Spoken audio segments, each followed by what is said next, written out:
Welcome, everyone. I call the March 9th special City Council meeting to order. There are no excused absences tonight. I know Deputy Council President Martz is on his way. This meeting was originally scheduled as a committee of the whole meeting with a focus on promoting building investment in Issaquah, but given the resignation of Council President Barb DiMichele on March 2nd, we have added two items were added to the agenda. This meeting was adjusted to be a special City Council meeting so the Council could take action on them. And we are going to start this evening with public comments. And for those who signed up to in advance, you will be called on first. If you're on virtually, raise your virtual hand. If you're on the phone, hit *3. And if you're in the room, we will go through and just ask people to be respectful in their dialogue. And I will now go to our city clerk, Tisha, to see if anybody has signed up to speak today at public comments. All right. I left the sign-up sheet in the back, so I'm looking to see if anyone in the audience would like to make public comments. We do have a few people with us virtually. And if you're with us virtually and would like to make comments, please raise your virtual hand or enter a chat. Okay. Keeping my eye out here. Not seeing anything. I'm trying to think how we can buyers. I mean, I guess we could also just, oh, perfect. Yeah. No one online is indicating a desire to speak. Okay. Public comments are now going once, going twice, and public comments are now closed. We will now go to the next item, which is special business, Agenda Bill 9168, election of council president and deputy council president. So the January 5th council meeting, the city council elected council member Barb DiMichele as council president and council member Tola Martz as the deputy council president. Council member DiMichele's resignation, the council is being asked to go through the election process again. A summary of the leadership responsibilities were provided in tonight's agendas packet. The following process will be used to elect the officers. First, we will call for nominations. When all nominations have been made, we will close nominations, and council members will then be provided an opportunity to discuss said nominees. We'll then ask council to cast votes on the nominees in the order they were nominated. Council members may vote for themselves. The first council member receiving the majority of the votes is declared council president. We will then repeat that process to elect a deputy council president. So we'll begin with the nominations for council president. Are there any nominations? Councilmember Walsh. I would like to nominate Councilmember Martz. All right. Councilmember Martz has been nominated. Are there any other nominations? Hearing none, the nominations are now closed. Is there any discussion on the nominee? Councilmember Walsh. Thank you. Yes, I've worked with Councilmember Martz for many years. I appreciate that this was not the role that he intended to serve on, but the fact that he is willing to do so and step in is very important. And having served in this role, I can see that he will be a good voice to help work the council forward for this year. All right, excellent. Not seeing any further discussion, the council will now vote to elect Councilmember Tola Martz as the 2026 council president. All those in favor, please say aye. Aye. Those opposed, nay. And that passes unanimously. Congratulations. Council President Martz, did you have some comments? I would like to just make a quick comment. I want to thank my fellow council members for this vote of confidence. This is, as Councilmember Walsh said, not at all the way one wants to find oneself in a leadership role. I had been, as I've said before, I'd been very much looking forward to learning a lot from Councilmember DiMichele, and she has very large shoes to fill. So I will work very hard with all of you and with the administration to advance the issues that are important to the whole council, in addition to keeping the spirit of what Barb was looking to do for the council in terms of our commitment to human services and to the institutions in the community that give meaning to people's lives. I'm going to work hard to continue to advance that with all of your assistance and with the assistance of the administration. So thank you. Excellent. All right, we're now going to open nominations for Deputy Council President and Councilmember Nichols. I'd like to nominate Councilmember Zhang. Councilmember Jang has been nominated. Are there any other nominations? Not seeing any. The nominations are now closed. Is there any discussion? Councilmember Nichols. I'll also keep this brief, but I think Councilmember Zhang will be an excellent addition to council leadership and enthusiastically support her. Her attention to detail, strategic thinking, and love for our city will make her an excellent addition to the leadership team. As with Council President Martz, this is not a situation I'm sure anyone that will be on council leadership wanted to see, but I'm happy to see excellent people step up. All right, excellent. Not seeing any further discussion. The council will now vote on whether to elect Councilmember Kelly Jang as the 2026 Deputy Council President. All those in favor, please say aye. Aye. All those opposed, nay. And that passes unanimously. Congratulations, Deputy President, Councilmember Jang. And do you want to make some comments? I want to echo what everyone has said, that, this is not really the way that we would have wanted this year to go. And, stepping into this leadership position, I feel like many of us, we want to see a lot of the care that former Councilmember DuMichel brought to the community. We want to continue that, and I will aim to do my best in that as our Deputy Council President for this year. So thank you all for your support.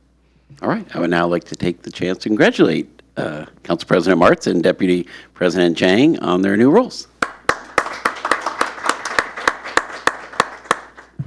Now we have to reshuffle seats. So we will be at ease for seat reshuffling.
Arseny, it looks like our seat shuffling is complete. We will wait for your, oh, there's the magic red light. Okay, seat shuffling is complete. We're now back to regular business. Agenda Bill 9167 is a City Council vacancy process, council position number 3. I'd like to invite City Clerk Tisha Gieser to introduce the item. Hi, City Council. Tisha Gieser, City Clerk here with another vacancy process, something we didn't expect so soon. All right, I'm trying something new tonight, see if I can get my slides to advance. Tested this, it worked beautifully. I know. Who does the city clerk ask for help? Because normally everyone asks the city clerk for help. Oh, I know, Wally. Let me turn it on.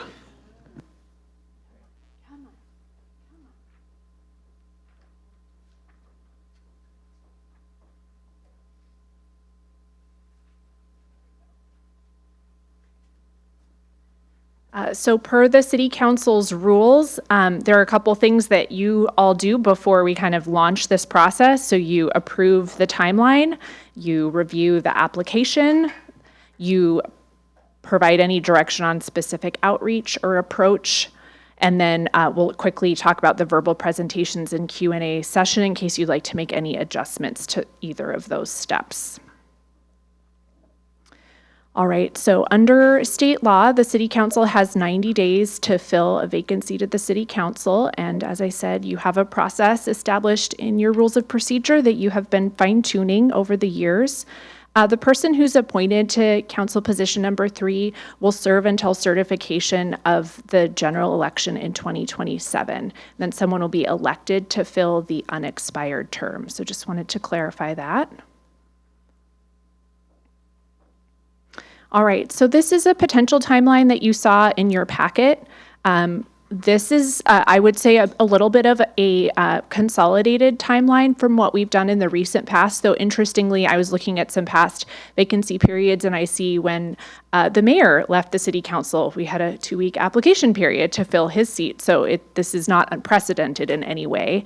But again, just like the last vacancy, we have a kind of a target date of that May, I believe it's the 6th, or the 9th retreat, the early May retreat that we'd like to get someone seated for. So this timeline proposes a 2.5-week application period foregoing the elected official information session that you've had for the last 2 vacancies, and which has been really successful. But again, one was just held in mid-December. It would have council presentations to the city council by the applicants on April 7th, that is a Tuesday. You have a committee of the whole on Monday the 6th, and this would be taking the night that the PDE committee would typically meet and turning that into a special council meeting for individual presentations. And then, as you know, there's usually that second step, which is the question and answer period and the potential appointment. And again, we're proposing the April 20th council meeting, and we'll be looking for your input on this timeline. The swearing in could then occur on April 20th. Okay, so a couple more things. I'm not going to read through these. They were in your packet, but if you recall, for the last vacancy, you did make some adjustments to the questions on the online application. I included those in the materials tonight. There are 5 of them. Thank you. And so would be looking for any of your input tonight on if you'd like to see changes to those questions. As you saw in the timeline, the application would go live this Friday, so would be looking for any input on those tonight. We have realized that we are not collecting the demographic information on this application that we are on our positions at the city and also our board and commission application. So we are proposing including a few pieces of demographic information which we would redact from the published version of the applications. So as you know, kind of the first big step after the applications come in is getting those verbal presentations by the applicants. The current rules say that council leadership will determine the duration of those after kind of finding out the number of applicants that we have. The last application period, we had I think we ended up with 12 interviews. I think we had about 14 applicants. We had a few people withdraw, and so council leadership went with that 3 to 5 minute period. And then the presentations are determined by random drawing. They stand here to present to you. And again, looking for direction if you'd like anything differently done moving forward. Just wanted to give a quick refresher on that second step, that question and answer period. So for the last vacancy, council leadership was delegated the position to determine the questions. The questions were also included in your packet, and then the council kind of weighed in on those a little bit before the questions were asked of the applicants. Each applicant was given 20 minutes to respond. I did note that no one used that time. You likely noted that too. And then, as you recall, we did make arrangements and requested the other applicants be in a separate room prior to their interview. Almost done here, and then look forward to your input. So next steps would be posting the application and beginning our outreach. I included kind of our typical outreach in the packet. Certainly because we've had 2 vacancies fairly recently, we would be outreaching to those folks in case they were interested in reapplying, and then kind of doing our standard information, the Issaquah Insider, some outreach to the HOAs, city partners, nonprofits, and all the usual social media channels and whatnot. With that, I am just looking for your input on any of the steps of that process. Changes to some of those could require suspending your rules, but there's some flexibility, particularly in that timeline. And then looking for a motion sort of to direct staff to move forward with this process. Thank you. I see Councilmember Nichols, and then Walsh, then Adair. Thank you. On the elected official information session, if we added that back in, would that affect the rest of the timeline? I was struggling a bit with where to put it in with the 2.5 week application window. If you wanted to stretch out the application window to something like 4 weeks and have applications due mid-April, I see a couple of Saturdays that would fall near the beginning or middle of that process and would work really well. I think with the 2.5 weeks, it could be challenging. Certainly, if you'd like to propose something, we could take a look at that. So maybe why is it challenging? There are Saturdays there. So are there other city events that would block it, or? Let me grab my calendar. Okay, thank you.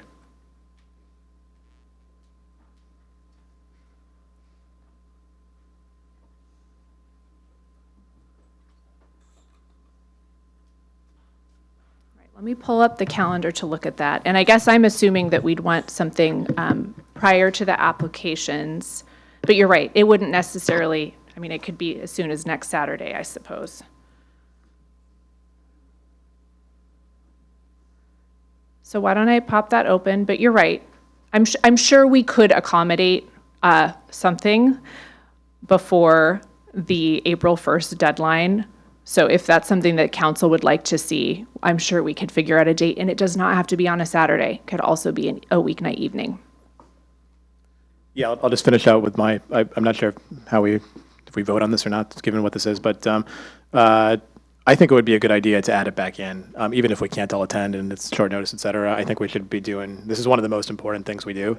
So any extra touch point, even just to advertise a little bit more, I think is a good use of time. One Saturday is March 28th. I know some of us are going to the light rail opening that morning, but I don't know, midday that day. I don't know, I'm just looking for a sense of, or the 21st is also an option. And I'm weighing back in here real quick, not that the council can't do this, but the 21st is one of the Baha'i holidays that we typically don't schedule meetings on. However, that is, it's a policy that we do our best. It doesn't mean we can't schedule something. So the mayor's right, those appear to both be options. Councilmember Adair. My comment was going to be to this same thing, that I felt that the informational session, as someone who just did this, was very instrumental in my thing. It was my way to kind of take a step into this as to try and figure out if it made sense for me, though I understand the shortened timeline. And so what I was also going to propose today was if we couldn't fit it in, even just having something informal that's like open hours that some council set members will be at, Blazing Bagels or something for 2 hours on a weekend, if people want to stop by and ask questions, would be something. But I would like us to have some equivalent of this involved. And then for me, any weekend, any day, we could be made to work, whatever works with the city calendar or whatever spaces we need to use. Councilmember Walsh, then President Martz. Are we just doing questions or? We can do whatever you want. Okay. The schedule adds a meeting on April 7th rather than utilizing the April 6th date. Was there a reason for that? Yeah, there are a few agenda items scheduled for the April 6th Committee of the Whole related to facilities. There might be one other topic. Yeah, I noticed there were 2 items on the planning calendar. So that was the reason. We felt like it was better to have a whole separate meeting for presentations and all of that. Okay. I don't have a strong opinion between the two, but I wanted to point it out and see if any other council members had thoughts on that.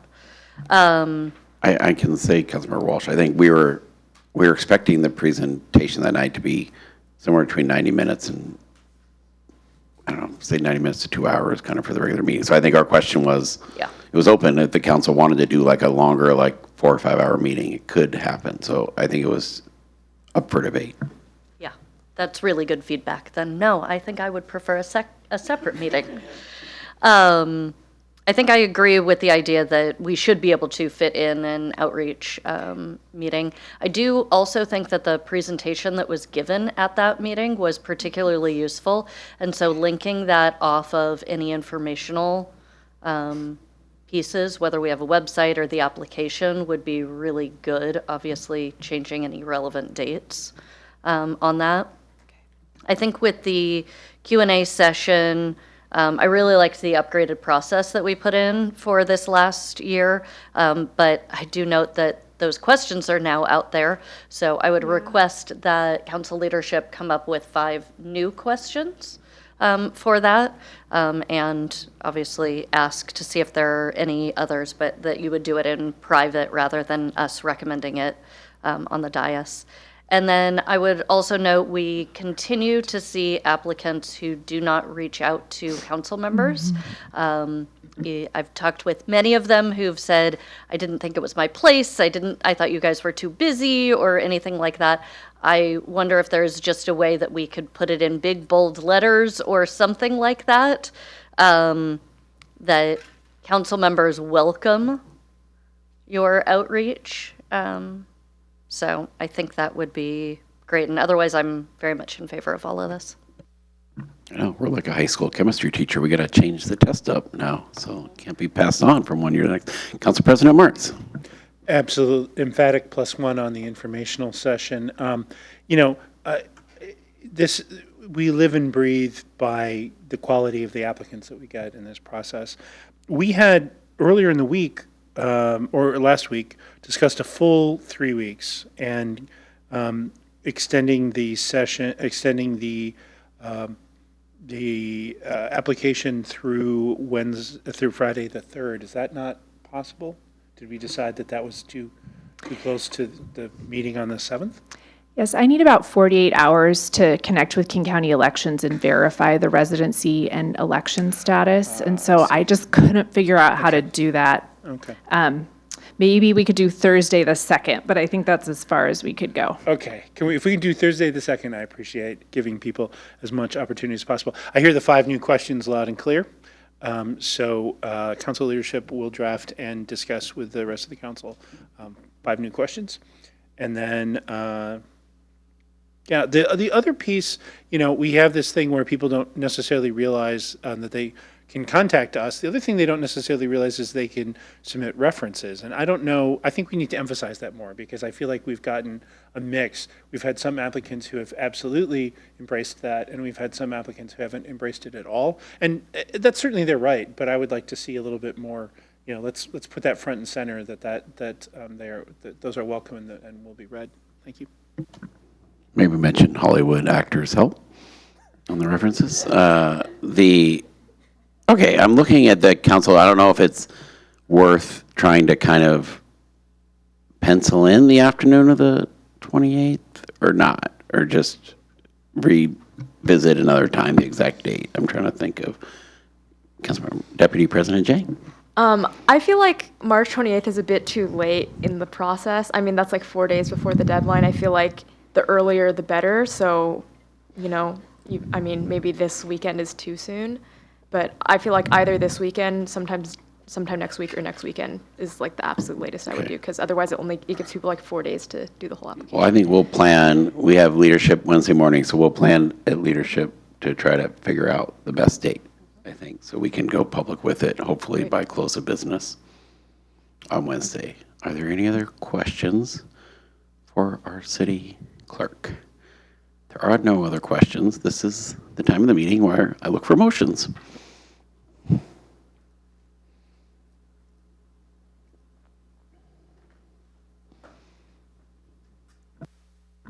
Council President Martz.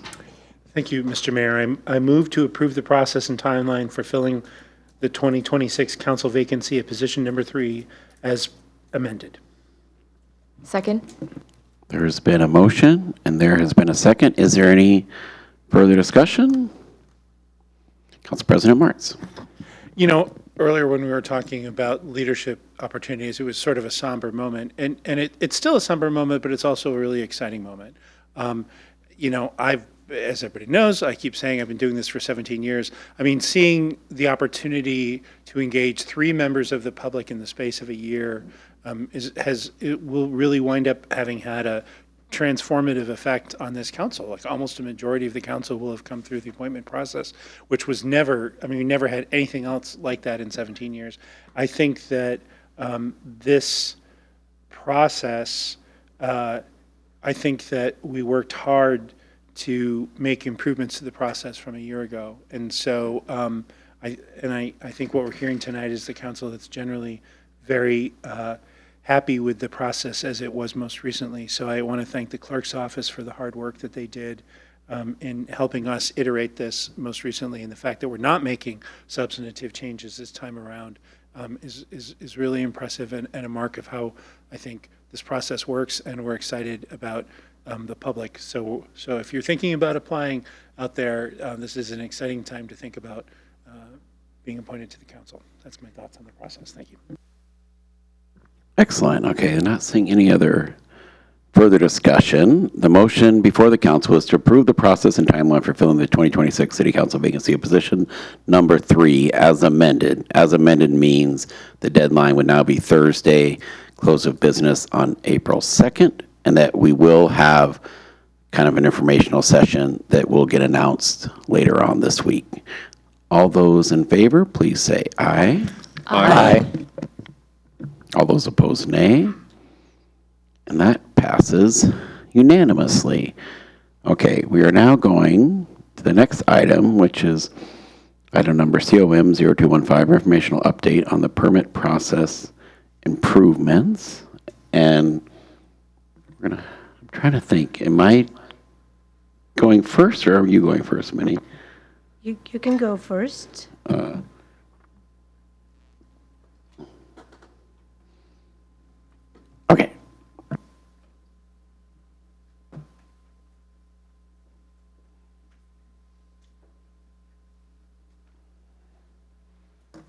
So my portion here is fairly brief. I think I was just going to give a short background before we turn it over to staff to kind of walk through tonight's items. I think it starts, from my own personal lived history. I've dealt with the permit department as a restaurant owner. So I have restaurants in Seattle, Kirkland, Bellevue, Sammamish, and Issaquah.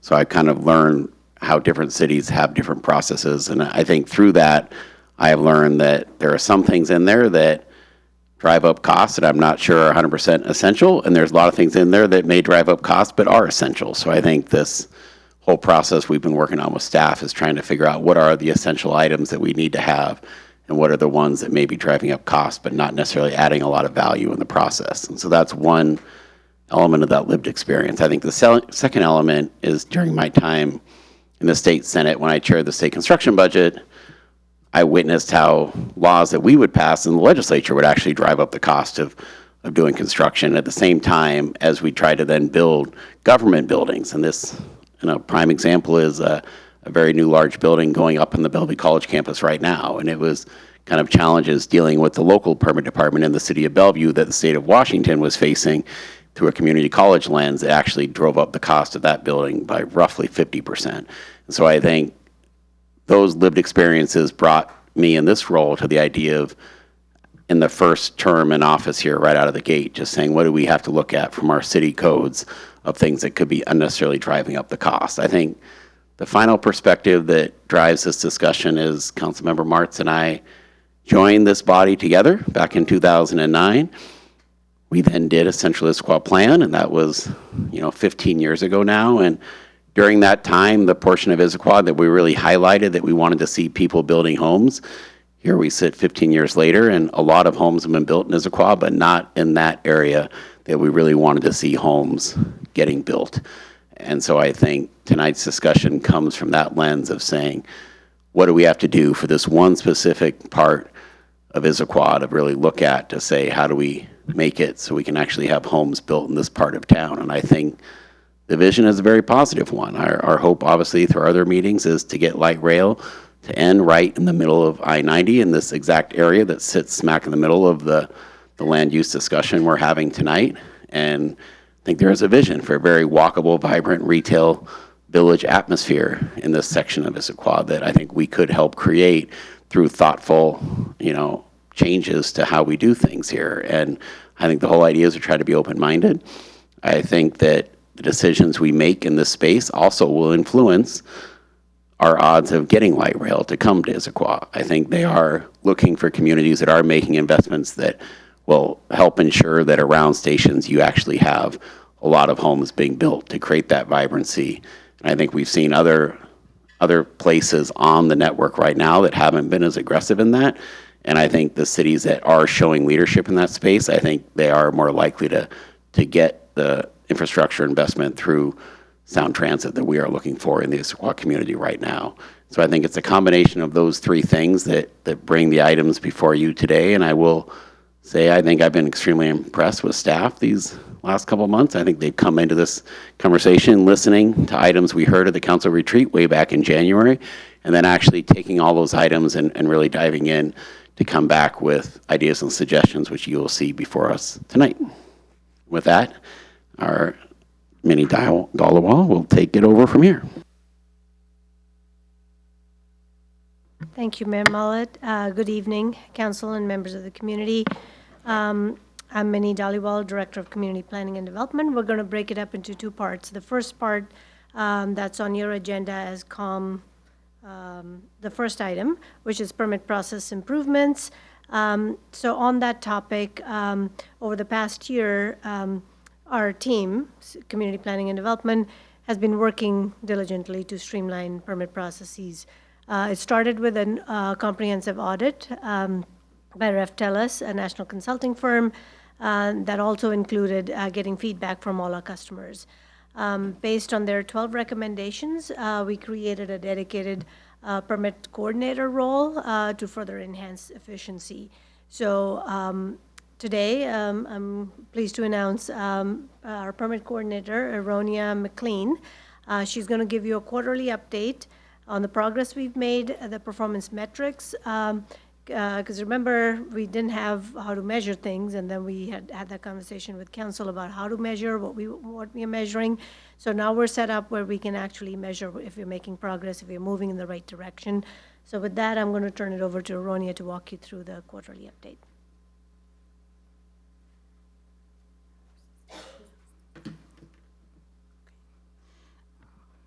Yeah, so like Minnie just said, I'm Aronia McLean. Hello, council members, Mayor Mullet. I'm the permit coordinator for the Community Planning Development Department, joined here by Minnie, the director, Kristen Leeson, planning manager, and James Gray, building official as well. And like Minnie just said, the quick refresher, the background is that Reftelis, the company we consulted with, generated 12 permit process improvement recommendations for the city, and those were with the goal to work towards compliance with SB 5290 timelines. And so we're here to go over some of that today.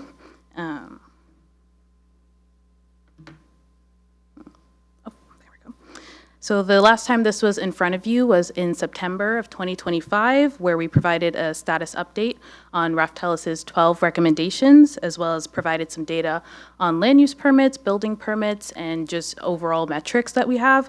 And that was to get a look into, one, the city's performance, two, our progress and process improvements, and three, what the city has been dealing with permitting-wise in terms of quantity.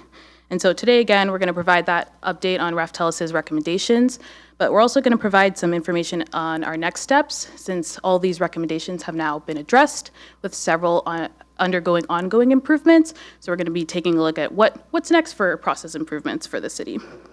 And we'll also be sharing some data regarding timelines and performance.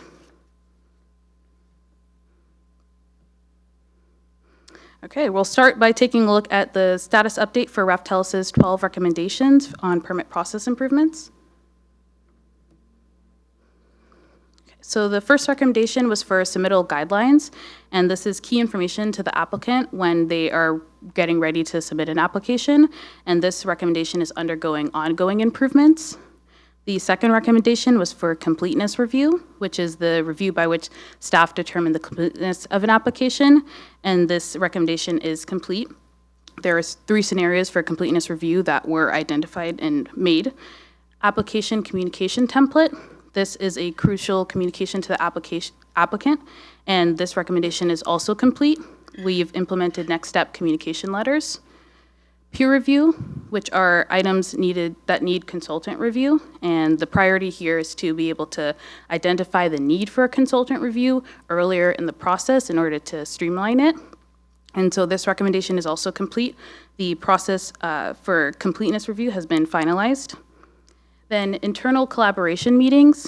This is our internal department meetings, and the priority here is to enhance support across departments, especially for those that have city projects, and work on collaboration. And so this recommendation is in progress. We're in the process of creating a joint collaboration meeting with Public Works and Parks. High volume mailings, so this recommendation is complete as well. We determined it was not financially feasible to have a third party do our mailing, and so we continue to use in-house mailing for large services.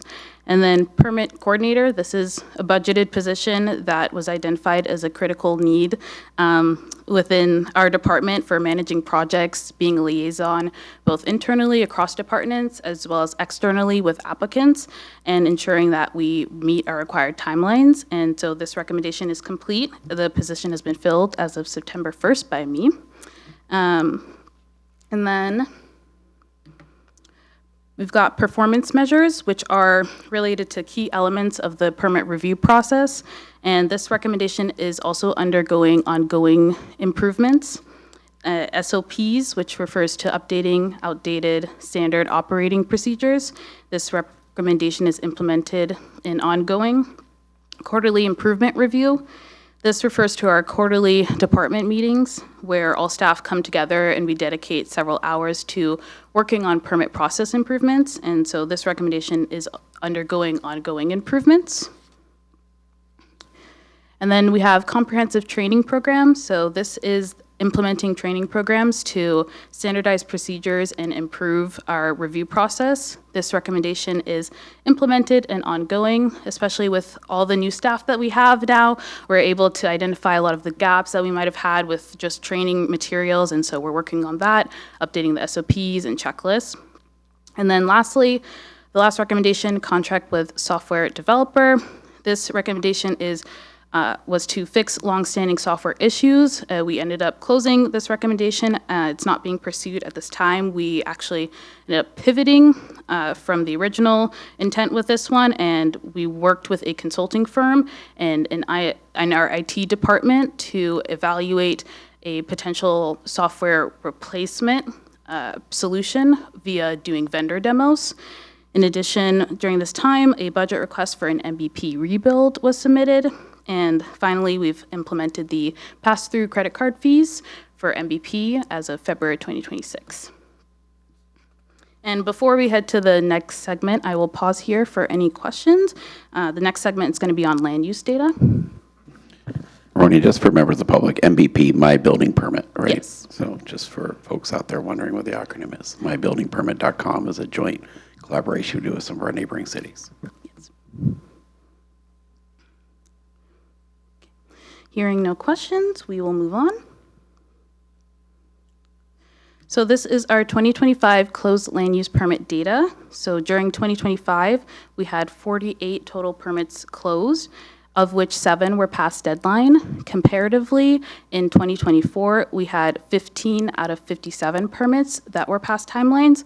So we're moving in the right direction, where we saw an approximately 11 percentage point improvement from 2024 to 2025.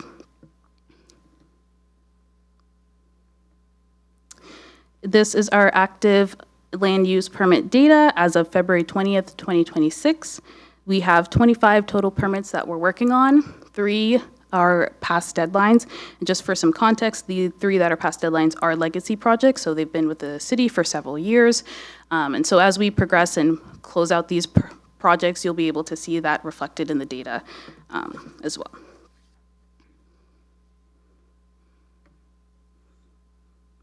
This is an excerpt from the Raftellus report, and we updated the data for 2024 and 2025. This reflects the average number of days permits are taking to get approved. And you can see that for most permit types, there is a decline as we go through the years.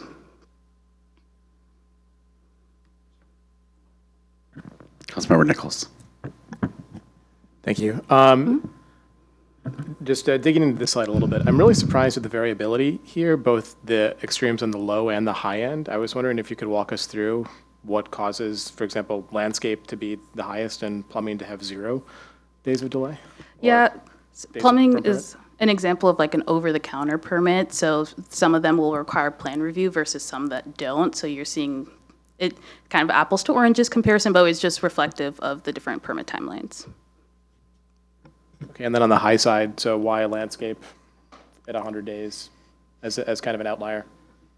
Yeah, landscape is one of our land use ones. Do you have any additional commentary?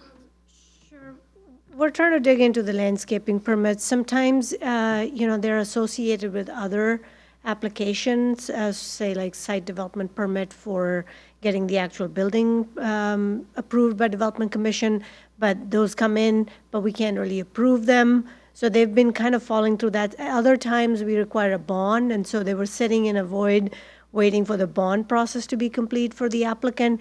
So we're trying to figure out, how best to get the landscape permits moving along faster. But they're a little bit of an outlier that tended to fall through because people don't really care for the landscaping permit. They care for the building permit first, and then this one sort of trailed behind.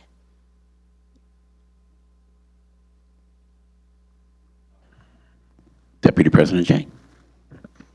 So I know that the purpose of this is mostly to talk about building permits, but do we have data on tenant improvement permits at all? That would be a metric we would have to either create or dig around for. We don't have it on hand as of right now. If that's something that council is interested in looking at, we could take a look if you kind of specify exactly what you mean when you're saying look at TIs. Yeah, I guess my perspective, like going around town, you see all these businesses that take forever to open. And so even like friends that I have who are very casual, like there must be something slow in the permitting department of the city. So I'd like to see, is that actually the case and track that alongside, building permits. Anecdotally, I've also heard a city to our north that got recognized by the State Department of Commerce for how quickly they were getting through their building permits was like, they were like, well, we're focusing on that and basically just abandoned tenant improvement permits. And those are taking forever. So I just want to make sure that, we're making sure that we're doing all of those, especially because tenant improvements is such a key thing for our small businesses here in Issaquah.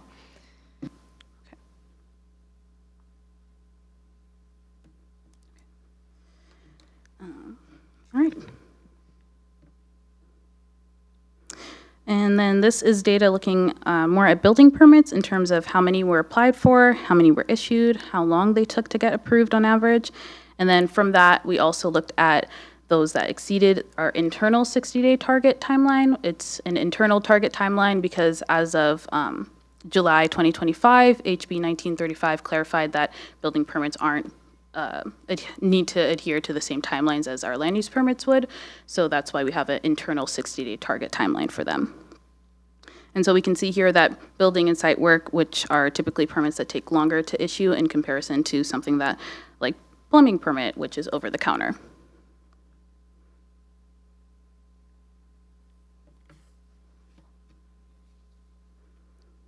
Okay, now we'll take a look at some of our other metrics. Sorry, I got jumbled with my slides. So in the top two panels, we have our workload metrics, and then the bottom two, we have our efficiency.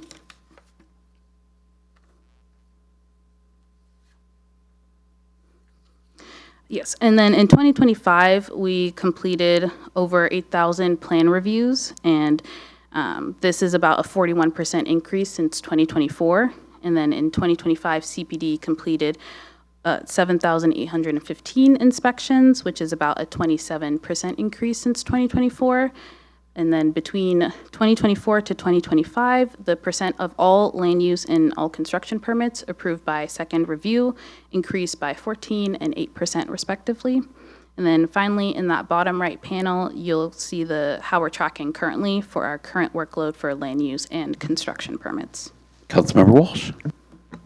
Thank you. Aronia, can you talk to me about the difference between the number of plan reviews and the number of permits? Because when I'm looking at 2024 versus 2025, I'm seeing the number of permits decrease, yet we're showing the number of plan reviews increase quite dramatically.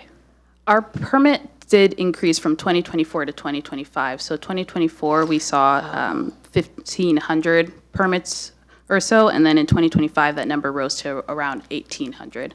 Okay, I was looking at number of days and doing that as a count, so thank you.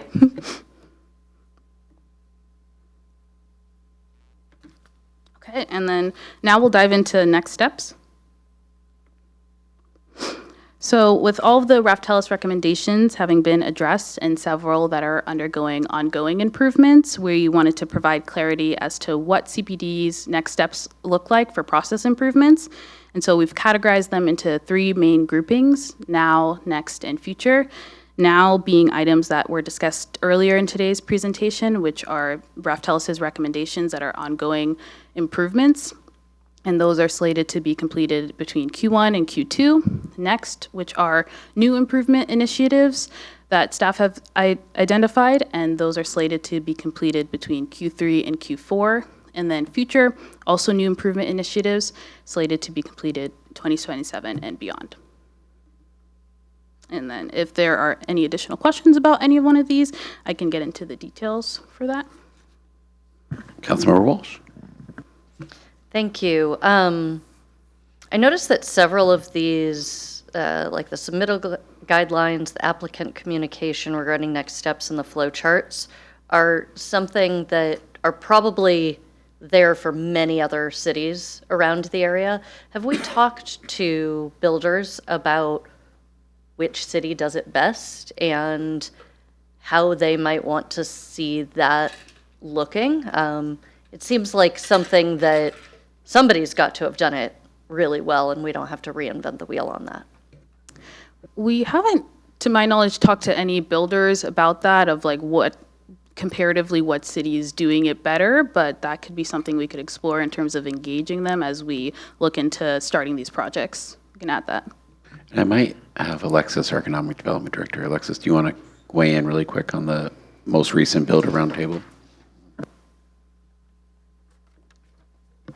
Hi, Alexis Fitzsimmons, Economic Development Housing Manager.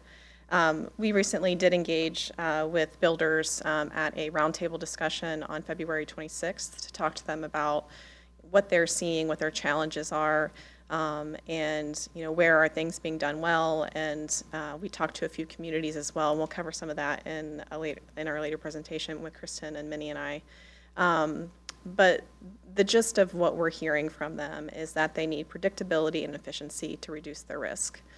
One of the biggest challenges they have in working in Issaquah has been the time cost of money and the length of time it takes to get through the process. And so all of the changes and all the updates that Aronia is going through, and what Kristen and Minnie will talk about, are steps in the direction of reducing that time. And that's what the focus of our conversations with these builders have been. So I don't say we're quite there all the way yet, but we're getting there. Yeah, and I'm just looking at this and thinking, if I was submitting a project and a permit, the submittal guidelines, the communication regarding next steps, and the flow charts would be the most accessible to a builder about how can they change what they're doing, how they're doing it, when they're doing it, in order for us to not have a second and third review, in order for them to know what the process is. And so, again, I would say there is likely a city that does this really, really well, that a builder is going to know, oh yeah, I always get great responses from, or the documentation from City X is really helpful. I 100% agree with that assessment. I think that transparency is high on the list of things that we are working on and need to work on. One of the things that I'll talk about in my slides is having a single point of contact and an ombudsman for advocacy for projects, and not just kind of saying, oh, you've got a project, okay, I'm going to send you off into the abyss of of the process, but understanding, maybe having a pre-conference conversation with them about the process and what their plans are and what their anticipated timeline is and what that project looks like and what their metrics they're trying to meet, and moving from a place of enforcement to proactive engagement. is really what we're moving towards, and creating some of the tools like process and flow charts and things like that, I think is a part of that.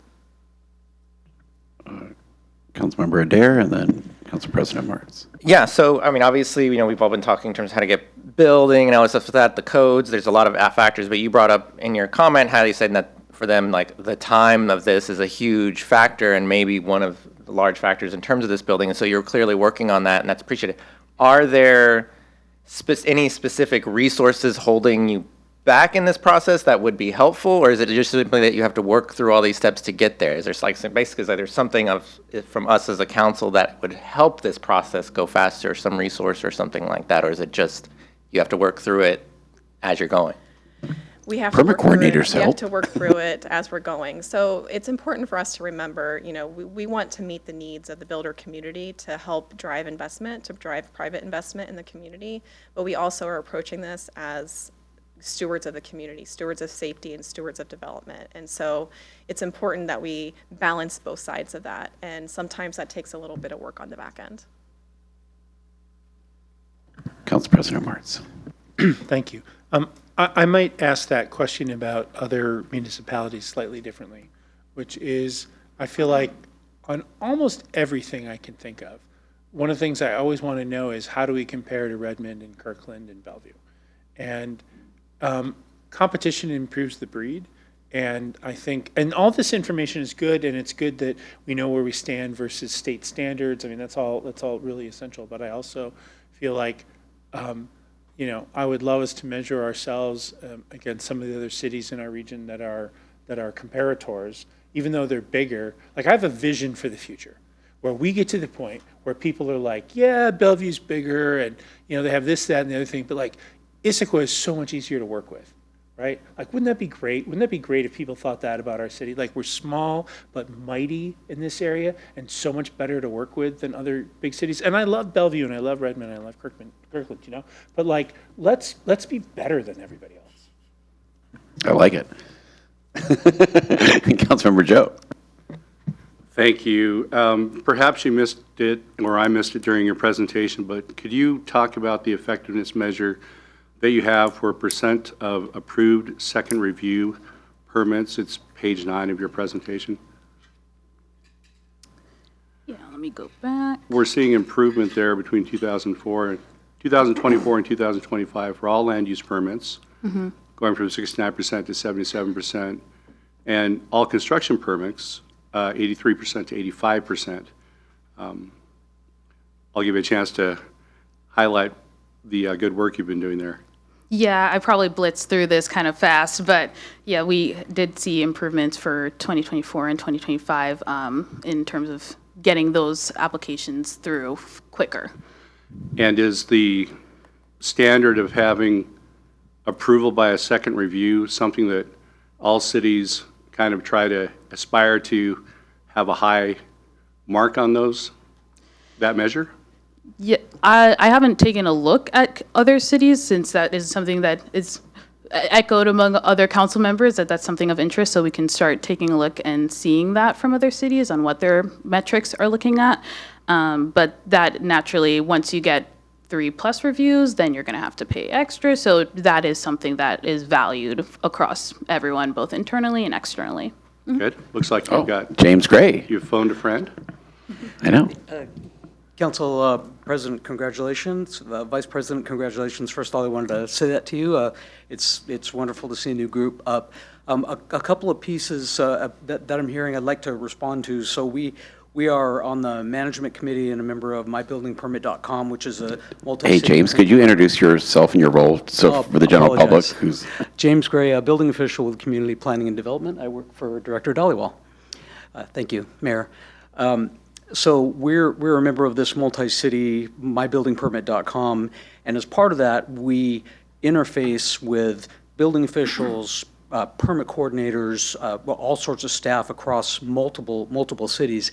And on top of that, we have shared details and common details that are on mybuildingpermit.com that you can use for permitting process. So it's doing a lot to create consistency amongst all these cities. To the comment, do other cities do it better, and do the contractors hear about it better? One of my favorite comments I've heard is gosh, it just sails through in the city of Seattle, or it sails through in the city of Bellevue. There's a lot of anecdotal comments that come out of both the contracting community and the permitting community.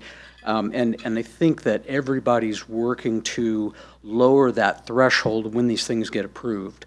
The last piece that I wanted to put in with that is through Director Dhaliwal's direction, what the managers have been doing is trying to help find this balance between this public safety piece, approving things in accordance with this high standard that the code set, which is a pretty high standard and getting higher all the time, and using some what we say common sense, right? How many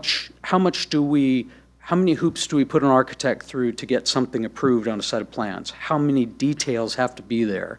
Because it can get painful, and we recognize that. So we've been working very diligently with our plans examiners, with our planners who are here in the group, our engineers, to figure out what that balance is and get it better. And the managers are all watching that and doing regular staff meetings with folks to make sure that we get that balance right.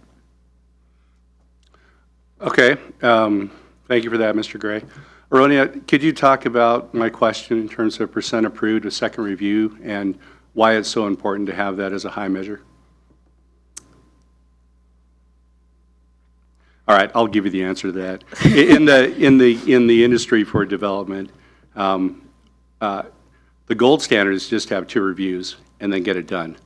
So I'm trying to compliment your department at having 83% of your all construction permits in 2024, going up to 85% in 2025. That's a good number, and it's one that I think, to answer some of the other questions about comparisons to other cities, is one that one metric that can be used to compare across cities that you'll be able to find pretty easily as you go forward too. So good job, thank you for doing that, and I'd like to see the improvement there. Thank you. Councilmember Nichols. Thank you. Before I ask my question, I just want to frame it by talking about what I think our goals for all of this really are, and it's about affordability, really, right? We want to bring down the price of housing. We want to bring down the price of doing business, because all those things just get passed on to our residents, right? I like all the tracking that's being done here. We're bringing down the time to permitting. That's great. It seems like we're on the right track there. We're tracking those numbers. Those are all kind of implicit as far as costs go, though. Like implicitly, if we bring down the time, things will cost less. I think that's why we're doing this. That's the main reason, and I think that's great. I also want to ask if we are tracking and considering tracking the actual direct costs that are associated with some of these things. How much, and also try to bring those down. Things like peer review, for example, are there ways that we can bring down the cost of that without hurting the true need that's there? And can we try to track that in some way? Not just for that in particular, but as a broader, bigger picture question. The goal is affordability. We are trying to bring down the time, but the purpose of that quest is to improve affordability overall. How else can we track affordability and make sure that we're on the right track? Well, and I think part of that will be in the second presentation when Kristen gets to it, like specifically your one on peer review. I don't know. Yeah. Minnie, did you want to? Sure. So peer review made the list of things we want to look at for next year as well, as part of the work plan that Mayor Mullins is talking about. But definitely the cost of doing business is, we always monitor that as part of our annual fee updates, and looking at inflationary costs. Labor costs go up, and so these fees aren't taxes on top of development. They're really to pay for the amount of time the city staff take to review it. And if there's efficiencies built into that, the time for peer review and others, then those are cost savings for everybody involved, for sure. Yep. Just as like a point of clarification, these weren't designed with the mindset of the cost savings first. It was with the mindset of the SB 5290 timelines that we were meeting. So that's why these metrics aren't going to really be reflective of that. If that's something we want to look forward to, I think Kristen will probably be able to speak more to that as well. Councilmember Joe. Thank you. Talking about SB 5290 just sparked another question for me. HB 2418, 2418 just passed the Senate and is on its way to the governor's desk. It requires entities such as water districts like Sammamish Water District to comply with 5290 type timelines and completeness checkoffs. And I don't necessarily want an answer tonight, but I was curious how that impacts our projects here. In other words, has Sammamish Water and Sewer been positive or a negative on our timelines overall? Have their delays or things that they put into the process lengthened out the review for us or made it longer for projects to get delivered and raising costs? So it's just a question to you. I don't need an answer tonight, but a curious question that I had. Thank you. Minnie, did you want to speak to that really quick? So some of the outside agencies that we include our sessions, our permit review sessions, are Eastside Fire and Rescue and Water and Sewer District. We were tracking, initially when we started this journey to see by division, by a reviewer, by entities, where the root cause was. We found some of the mixed things. Sometimes it was the delay based on fire or water and sewer. But they've been responsive. We try and reach out to them. They also issue their own permits, especially Water and Sewer District. So we don't know what that timeline looks like for them. But we engage them early during the design process, so it's not a surprise for applicants. It's a little clunky because we have to send them an email. Here's a review line for you, and you need to see it. So are there efficiencies, perhaps, to improve in that? But it's, I'm glad that that these timelines apply to everybody, because it doesn't help builders if they get through the city process, but they get hung up in other areas. So, Thank you very much. I appreciate that. All right. I think, Aronia, I think we're all set. Thank you very much. And I know we were expecting all the questions on the next presentation, so everyone's right and ready to go. And James, great to give me a tour last week of all 300 townhomes currently under construction in the city of Issaquah. And there is a lot, and they were spread all over different parts of town, and so there's a lot of current activity. So the next item is COM 0210, promoting building investments in Issaquah, and we're going to have Minnie take it over again. thank you, Mayor Mullet, and good evening again. So as Mayor Mullet gave in his preamble, we are here to present and receive feedback from council on our 2026-2027 work plan, with a big focus on promoting building investment in Issaquah. As you've seen outlined in your agenda bill, this represents the next phase in a journey that began, as Mayor Mullet said, in 2012 with the adoption of Central Issaquah Plan. Following that, the city saw some housing outside the urban growth boundary, outside the urban core, and then subsequently worked on some key design principles and standards. More recently, we undertook an economic evaluation of the housing strategies by Eco Northwest, which highlighted some areas that needed some more work or adjustments. Now, with the overhaul of Title 18 complete, much of the heavy lifting is done. We have a consolidated code with much more streamlined processes. But since 2023, we've also committed to making annual amendments, so we don't make the same mistake of having decades to go by without updating a code, and it again becomes a patchwork of ordinances. So council has approved amendments in 24, 25, but with these major undertakings behind us, the city is now positioned to focus on transforming its 900-acre commercial core into a vibrant, sustainable, walkable urban center that Mayor Mullet has made it his priority. And I'm actually going to share my screen, which I forgot. Just bear with me for a second.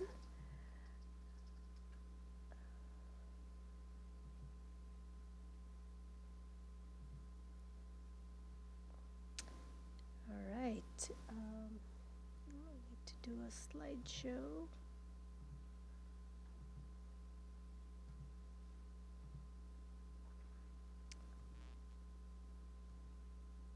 So the direction we're seeking today is really, do you concur with the work plan?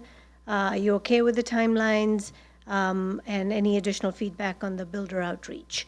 As we all know, there are multiple factors in development but today our focus is at the local level, what can we do about land use regulations?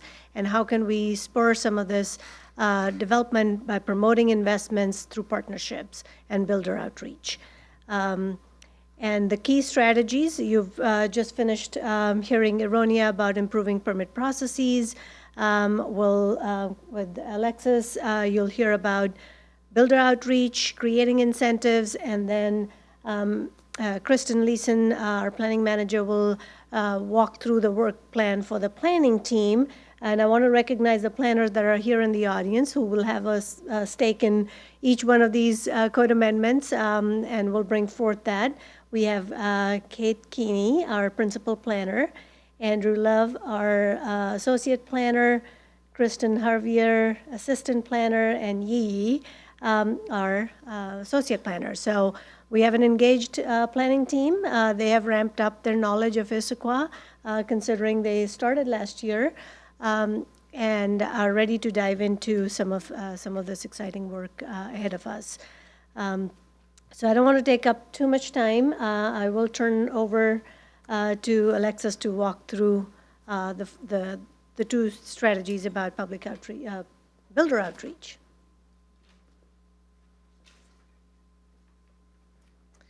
Thank you, Minnie. Again, I'm Alexis Fitzsimmons, the Economic Development and Housing Manager. I want to talk about a couple of different things. I have 2 slides, so I will probably talk more than there will be slides. But the approach that I want to take when it comes to builder outreach and the proposal that I'm making, I believe will strengthen Issaquah's relationship with the home building community and improve the way our community is seen as a partner and create efficiency, predictability, improve our processes, and reduce the risk to drive investment with our private sector. So we'll focus on 3 things: engagement, again, predictability, and communication. We want to increase direct engagement with builders and meet them where they are. That includes meeting with builders one-on-one, attending at industry events, and being present in spaces where development decisions are being made and discussed. We also want to host roundtable discussions, which we have already started to do. This year we planned 4 roundtable discussions. We hosted the first one on February 26th. There will be a second one on April 1st, another one in June or July, and another in the fall. Our goal with this is to have a continuous conversation and multiple touch points across the board with home builders and developers in our community and in the region.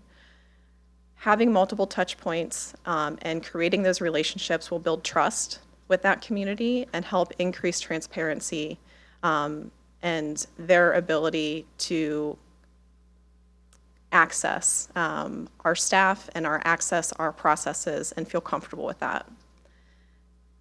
We are looking to go from having a mindset, as I said before, of enforcement to problem solving. And a lot of that happens in the process and zoning improvements and code improvements that Kristen will talk about that will be implemented with the work plan for the rest of the year next year.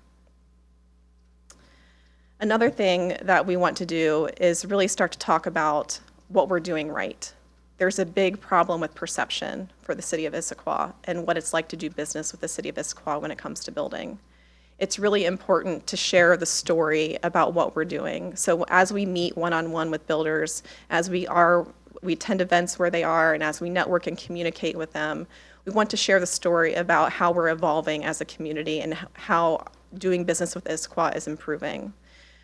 We need to brag a little bit.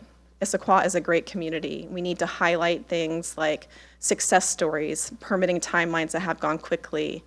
We need to ask our builders for statements of, I enjoyed working with the city of Issaquah because of this. I really enjoyed working with James Gray. He was an advocate for me in the process and helped me work through it and problem solve some issues. We really need to get them to speak for us in ways that we can put on our website or put out on LinkedIn, highlight stories to show that we don't just say that we're doing these things, but we're actually putting our money where our mouth is, right? So success stories and execution of those changes that were being made.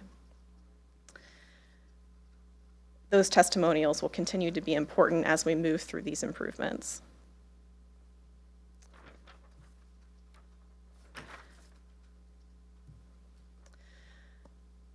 The other thing that I want to talk about is building, in addition to building relationships, is also creating efficiency and predictability. One of the big things that we heard in the most recent Builder Roundtable was that when they don't know how their permit's going to be worked on or what problems they might come up with, creates an elongated timeline that costs them money in the end.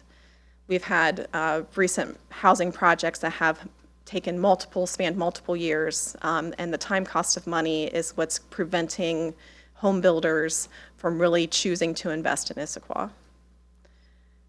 We need to understand what builders actually need, and that comes with being in the room with them and talking with them. And so these continued builders roundtables will allow us to build those direct relationships. We want to build relationships with not just the smaller home builders, but the larger home builders in the region. Those that have access to greater capital, that will allow larger projects and projects to move faster. There's been some legislative changes last year that will maybe allow for condominium building. Legislation passed last year and signed by the governor in July reduces some of the risk of building condominiums. So hopefully we'll continue to see improvement on that end. One of the things that still is a challenge for builders in the building of condominiums is getting them insured. And that will continue until the underwriting process takes into account the changes that are legislated. And I think that will be an ongoing, evolving situation over the next year or so. So with that, building trust, building momentum, changing perceptions, those are really the core tenets of what is the start of this evolution for Issaquah. And as we move forward, economic development, myself as a housing manager, being the single point of contact for projects and being an advocate through that process.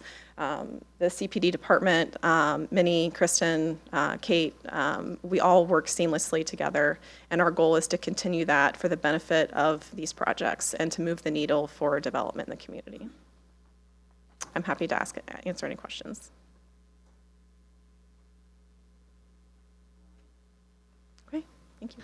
Excellent. And I just want to say before Kristen comes up that I have 100% confidence that the CBD team you see in front of you tonight is the right team to lead us forward through these challenges. I cannot be more impressed in the last 2 months with their efforts in this process. And Minnie's sort of like a little Rain Man of land use codes. It's like she's got an amazing knowledge, and spending time with James last week, going to all the sites, and Kristen was here when Tola and I were back here in the day. And so the wealth of knowledge I think you see in front of you is impressive, and I think this is the right team to lead us through this process. I just wanted to get that out there, but Kristen, go ahead. Good evening. Yes, I'm Kristen Leeson, Planning Manager. And to continue on that, back up to the permitting process, how the numbers improved from 2024 to 2025. For a part of last year, thank you, I brought it this time. For a part of last year, we were down to 1 current planner and 1 long-range planner, so sort of 1.5 current planners, and the numbers still went up. In August, GE started with us, and then the other 3 came on. Emily was promoted to senior planner, and these guys have caught up so well and done such a good job of coming up to speed that, yes, they'll be able to do this. So kudos to them. So I'm going to talk a little bit about what we're proposing to do. So we took input from the council retreat, from home builders, from ourselves, from what we see with working developers, with developers and builders, and from the Title 18 whiteboard. There were 2 of you who were here for the Title 18 update, and there was a whiteboard created with 21 different items on it, so some of those were pulled as well. I'm not going to go through all of these, but at the City Council retreat, you all came up with 19 different items. 2 of those have already been done. We are proposing to do 11 more and are proposing to put 6 on hold. With the home builder list, they came up with 2 primary lists. The primary or 2 lists. The primary list had 11 items. 9 are being proposed, and 1 has already been done. Their secondary list, they had 7 items on it. 2 have already been done, and most of those are being proposed to be done. As I mentioned before, the whiteboard from the Title 18 update, there were 21 items. We've done 4 of those. 5 of those are being proposed, and there are quite a few that are still going to remain on the to-do list for us in the future.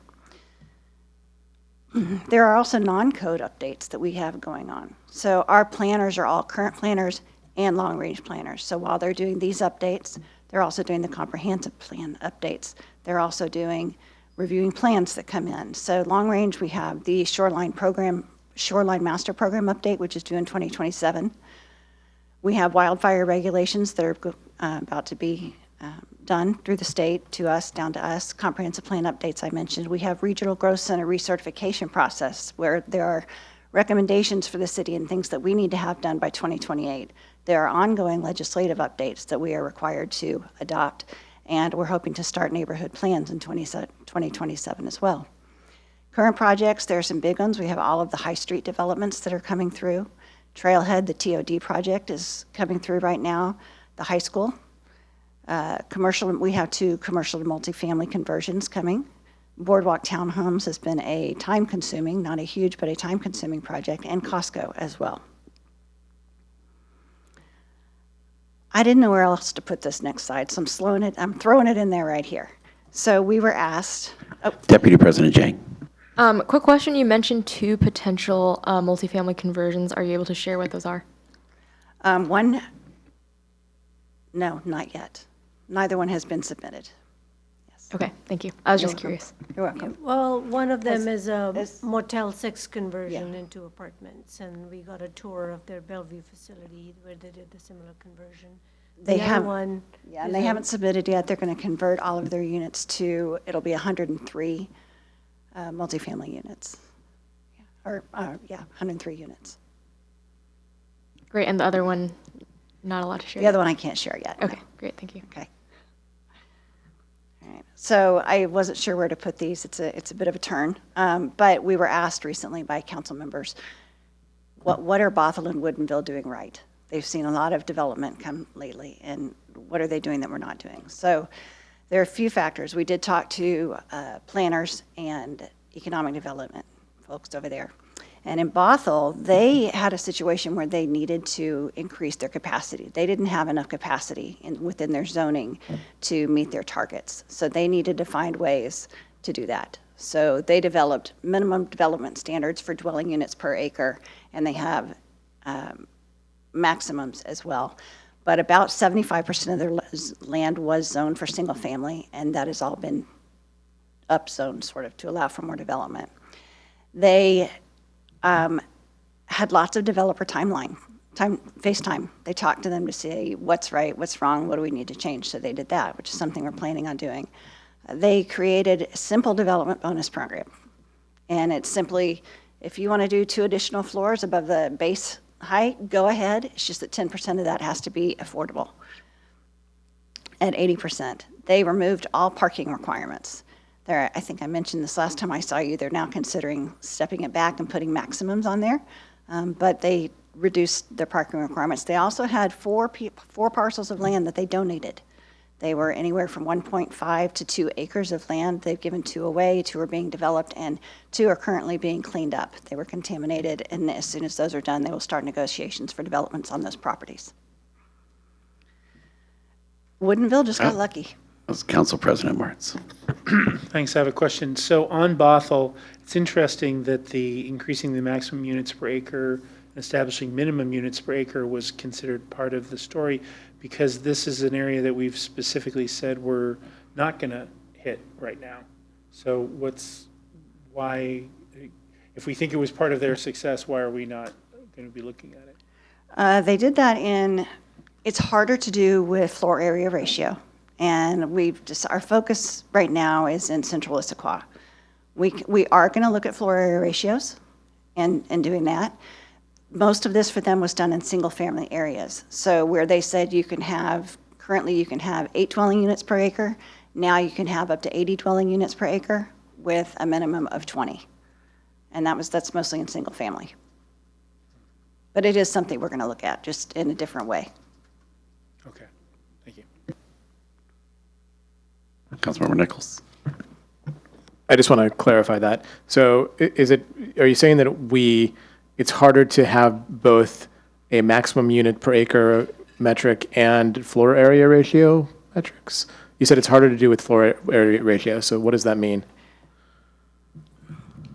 Units are, you can count the number of units, right? Number of units per acre. Floor area ratio, it's based on the envelope of the building. You want to step in? Okay. It's based on the envelope of the building. So you can build all the way out to here, and you can squeeze as many units as there as you want to. But we actually have maximum dwelling units per acre. So in our multifamily high zone, you're only allowed to do 29 units per acre. Whereas, I don't know if did you have it? No, I was just, sorry, I'm just going to sort of answer your question about comparison with Bothell at a different level. So what you consider success in Bothell is the development you see along Bothell Way as 5/2 sort of development. The other stuff that they've done, they had to do it because their growth target was 12,000 units. So they didn't have land capacity to accommodate that many units. So they upzoned their single-family zones in certain key areas to get that. I'm not sure how much of that development is what you were asking us to compare with, because the other stuff that they've built along Bothell Way is older. That's where some of this city-owned lot strategy worked in their favor of getting some of that, and then face-to-face time with the other developers. In terms of 75% of their land being single-family and getting that upzoned, that's basically what this missing middle legislation was targeting for some of the cities, where majority of the land was zoned single-family. Issaquah is a little bit in a unique position because we used to have a statistic, you remember it, 50% of our residential zoned land already has allowed multifamily, and so townhomes and other things. So how much? 49%. So we weren't like those other cities that had majority of the land zoned single-family. So it's hard to compare apples to apples, but we just, I wanted to share what we found out through our conversations with Bothell as a comparison point. I don't know if that answers your question, but floor area ratio that Kristen was explaining is really looking at the bulk of the building that can go in. We don't regulate how many units, because you can have more units if you go smaller units, but as long as you meet the floor area ratio. For Issaquah, FAR of 5 is allowed in our urban core, which is a pretty high standard. If an equivalent to the dwelling units per acre is going to be pretty darn high, over 40 dwelling units per acre, maybe, right? Right, because with Trailhead, that site is 2 acres. So 2 acres? It's 2 acres, and they're putting in over 300 units on 2 acres. Whereas, So FAR is not our problem. Yeah. Whereas multifamily, you get allow 58 pretty units high. in 2 acres, yeah. Councilmember Walsh, and then Jane. I want to take this from maybe a different standpoint. I know a lot of the council members from Bothell. They were very impressed that their city is being highlighted here as a good place to do business. But I know they, in order to hit their targets and also to make sure that their land is used efficiently, they were very concerned about townhouses being the replacement for single family, rather than something that maybe is a more efficient use, provides smaller homes that then can be more affordable. So I want to talk a little bit about that idea of, yes, they got 501s, but they're not townhouses. And that's been a hard push for them. We did talk about that. And so some of the ways that they've been able to do it is maybe half of their development is townhomes because that's what they want to do, and the other half is stacked. So they're getting a mix of things because, yes, they were afraid of townhomes. They're trying to figure out how to not just get townhomes there. Yeah, we did talk about that for a while. Deputy President Chang? I wanted to go back to your previous comment about floor area ratio. So currently in Issaquah, do we have limits for the number of dwelling units per acre in our urban core, those types of zones? And only in urban core, we do. There's a minimum number of units that you can do per acre in the urban core, and that's the only place in central Issaquah where we have a minimum number of units. Okay, so it's minimum units per acre. Do we have a maximum, or is it just the No, just FAR? minimum. Okay, great, thank you. Any more? Okay. So as I mentioned, Woodinville just got lucky. So Woodinville hasn't done any major code updates aside from the state mandated regulations in about 15 years. They have a lot of greenfields, and the market discovered them. So that's their rationale for what's going on there. And they have good wine. And we don't have... Wine helps. Yeah, yeah. So wine helps, but we don't have many greenfields. Those were taken up by Anthology and Riva and Revel. Those were our greenfields. So ours is mostly going to be redevelopment, which is a little tougher. Okay, moving on. As I mentioned a minute ago, we decided to focus because when we did the Central Issaquah plan, part of the focus was to part of the idea was to focus all of our growth in this area. We upzoned it for that reason, so that we could meet our growth targets. So that's where we want it to happen. So that's where we're focusing our efforts this time. So you don't need to squint on this one. I will go through each one of these.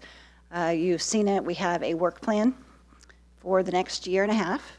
There are 17 items that are on there. They are broken out hopefully by quarter. This team's up to it.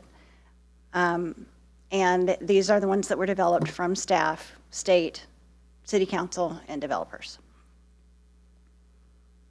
Starting in Q1, or Q2, sorry. We're already done. We're almost done with Q1. Yes. Oops, sorry. Councilmember Nichols. Before we go through these individually, could you speak to what sort of prioritization was put into the time sequencing? A lot of it was just on how much time it's going to take us to do. So the first ones that are listed on here, we've given it some thought previously. Maybe they were initiated by staff. We kind of have a pretty good idea of where we want to go with those. Some of these, such as the impact fees, which are at the very end, those require funding. So we need to get funding for that first, and then it requires hiring of consultants and just takes a much longer time to do. There's lots of background work to be done there. 3-block connectors, for example, those seem like they might be easy, but there's not really an easy solution. It really depended on how much work and research it's going to take us to do.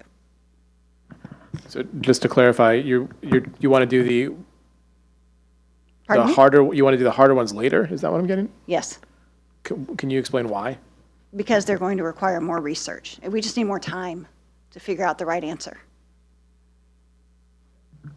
I would say, before I go to President Martz, like, the items you see in the second quarter, that means going to PPC next month, going back to Deputy President Zhang's committee, and then coming before full council in June. So that process, like, it's hard to, like, whatever you're doing there has to be ready to go to PPC, like, pretty fast. And so I think, to Kristen's point, those were how those items made that very first block of time. But President Martz.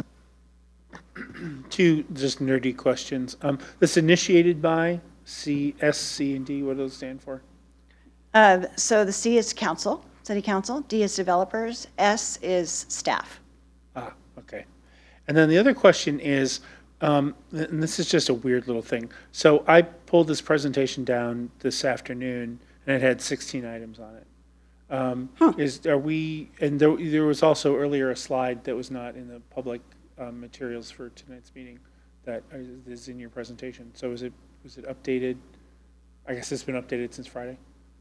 Because I'm literally looking at this slide, and it has 16 items, not 17. I haven't updated it since Friday. This is the last version I had in there, so I'm not sure. Well, that is just a mystery then. Okay. It is, indeed. Yeah. All right, thank you. Okay. Councilmember Walsh. So toward Councilmember Nichols' point, Is there any sense of which of these areas we think are going to be the most effective, the most efficient, have the biggest impact? For a while now, developers have been talking about step back requirements and outdoor amenity space requirements. Those are first, and I think those would have a big impact. Floor area ratio, we have been talking with the developer who wants us to look at that. It was one site specifically in the mixed-use residential area, but we will look at 2 different zones, really, and that could potentially have a big impact. Architectural design standards, definitely those will have a big impact, and that's not that far off. It's Q4. So hopefully they'll all have an impact, but those are pretty immediate ones, I think. Thanks. In mixed-use residential, the floor area ratio is not 5. It is currently 2. And so that's why that one would be adjusted to a different number. Okay, want to go through the quarterly slides? Deputy President Chang. Quick question. So with the floor area ratios, my understanding is we also currently have height limits in a lot of zones. Are we moving towards only doing floor area ratio instead of height? Is that Yes. the plan? Yes. And I can go more into that when I get to that slide if you'd like. Great, thank you. Okay.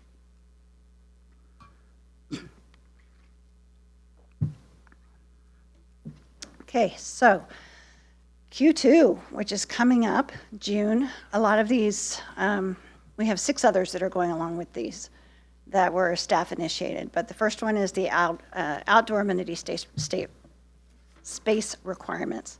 So we did, our current regulations for multifamily housing with 22 units or more is that each unit has 100 square feet of outdoor common space, 48 square feet of individual outdoor space, and then an additional just 400 square feet of indoor or outdoor community space. In July, we amended that, and we said, okay, so if you want to do, you can only have maybe only 50% of your units have to have individual outdoor space. And you take the rest of that space that would be, say, either patios or balconies, whatever that total would be, that can just go into common space instead. So we made amendments to that, but it still doesn't seem to be enough. So we are going to revisit that and see what we can do. Step back requirements. We think 30% could be closer to a rough, we don't know exactly, but that's our rough sense right now is the 50% might become closer to 30. Step back requirements, developers just simply don't like them. So we've tried revisiting that. We're going to do it again. We did make a clarification. There was some confusion during the Title 18 update where standards requirements outside of Central Issaquah were accidentally included in Central Issaquah, so developers thought that there were a lot of additional regulations that needed to be done if they wanted to go up higher, but that wasn't the case. We fixed that, and now we're going to revisit step backs in just Central Issaquah again. Let's see, self-certification of ADUs actually does not require a code amendment. It's simply a process amendment. So we've already started looking into that. We know that there are several other cities that do it, Kirkland, Tacoma, Bellevue, Seattle. So we're talking to them. Kirkland has a really good program. We are talking about the easiest and most efficient way to get that done. So we've started that process already. As I mentioned, there are 6 other amendments that are also coming in June to you. It's clarify final plat procedures, clarify definition of development and site development permits, develop donation bin requirements, update family care, park uses regarding parking, fix residential use definitions that didn't get fixed last time, and there's some sign code amendments that we're going to do as well. In Q3, were there any questions? I think any more questions on those last ones? Okay. For floor area ratio. So we had a developer come to us who wants to develop in mixed-use residential area. Has a perfectly square lot. And if this developer wants to, the FAR there is 1.0. The maximum is 2. And if this developer wants to go to max FAR 4, can do that, actually within the within the height limit. But he can't go up. If he wants to go up, then he's going to exceed the FAR. So what we would need to do in that case is exceed the FAR, is make the FAR higher so that he could actually get more in there. What was I going to say? Pardon me? Yeah. Yes. So we would get, the way he wants to, we wouldn't get any affordable housing out of this because he wouldn't be going, well, we would. He'd be exceeding the FAR, so we'd still get it. But anyway, we need to find that. The reason that we're not looking at the heights right now is because when we did the Central Issaquah plan, you need buffers. You can't have 85, 100-foot buildings next to single-story houses, and that's what's in MUR right now. So you step it up. So MUR is adjacent to single family. So MUR right now, their max height's 65. The next one goes up to 85. The next one goes up to 125. The further away you get from single family. That's why we're not looking at it right now. Maybe if council wanted to head that direction, we could, but we think that FAR could possibly fix this. And one of the things too is MUR. Councilmember Walsh, sorry. I guess what I would say is, as we are looking at this as kind of a comprehensive plan and idea, I think what you've just presented is there's some trade-offs. If we go with floor area ratio, look at heights, minimum units per acre, maximum units per acre. I would like us to look at all of those, or at least tell us why you're not doing each of those and you selected the one and how it's going to solve the problem when we get to that point. I'm not saying right now, but just so that our conversation isn't just council said to look at floor area ratio, when really what we want to do is make sure that we are being as effective as possible in making those changes. Deputy President Chang. Can you explain a bit more? So you said something like you can't have single-story homes next to 125-foot high rises. Can you explain why? Well, you can. You can if that's what the city council decides at once. I lived in Houston and it's not lovely. I live very, very near to a very, very tall building and it was not lovely. Hated it. It just kind of goes like this. But you can increase the height. I think what we're trying to do though is keep the character of the city. We're trying to find the best ways to let it develop to its maximum capacity while still keeping the character of the city. And if we just automatically raise the heights of all the buildings, that doesn't do it, especially when you're right next to Old Town, and that's where mixed-use residential is. So as Councilmember Walsh just mentioned, we're just going to try and look at the whole envelope. What can we do to get maximum density here and still keep our character? Thank you. Councilmember Nichols. I think character can mean a lot of different things to lots of different people. It seems like you've got some of your own opinions here that you're bringing to this. Will you also be bringing us the full spectrum of possibilities here so that we don't get those filtered out to one particular inherently subjective definition like character? Sure. When you say full spectrum of possibilities, you just mean height versus floor area ratio versus dwelling units per acre when we're looking at FAR? It's a pretty high-level question. How you built into that the response to a technical question, a pretty subjective word, which is the character. That has lots and lots of different meanings. To what extent is that filter, and you're comparing this to other cities, et cetera, going to filter what is presented to us? Okay. And that's you're saying that's what you'd like to see? Is that filter and how it compares? Let me take a stab at this. What you're hearing tonight is sort of tactical ways to address the issues that you're raising, but you go back to other documents. We have a strategic plan. We have a general plan. All of those things talk about character and nature. And so what you're hearing tonight is the staff putting forward tactical ways to help build more housing, but also keeping in mind these other plans that we have that I think talk more about character.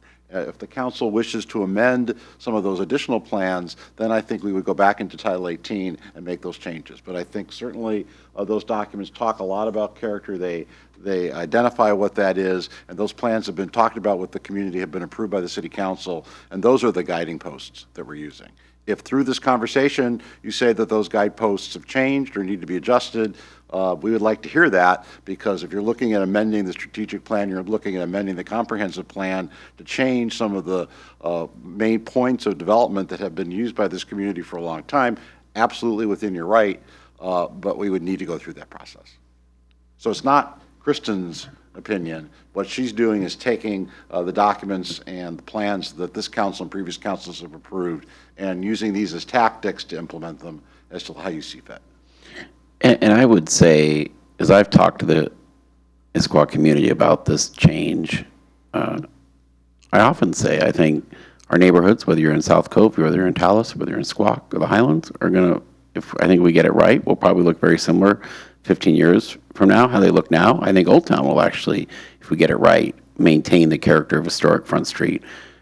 To me, the real focus is this area in the Central Issaquah plan, both south and north of I-90. I mean, I continue to go back to the area directly west of Costco's global headquarters that I honestly feel was more vibrant 20 years ago when I moved to Issaquah than it is today. And so I think my guidance to staff is to really focus on this part of Issaquah that I feel hopefully light rail is coming, and when it comes, we want it to be a vibrant, walkable village retail type scene. And that, I think, has been the emphasis to staff, is to really focus on those areas, not to necessarily try to have the tallest buildings we can on historic Front Street. It's definitely gearing it more towards, we think, around this I-90 corridor, both north and south, where I think there's huge opportunities.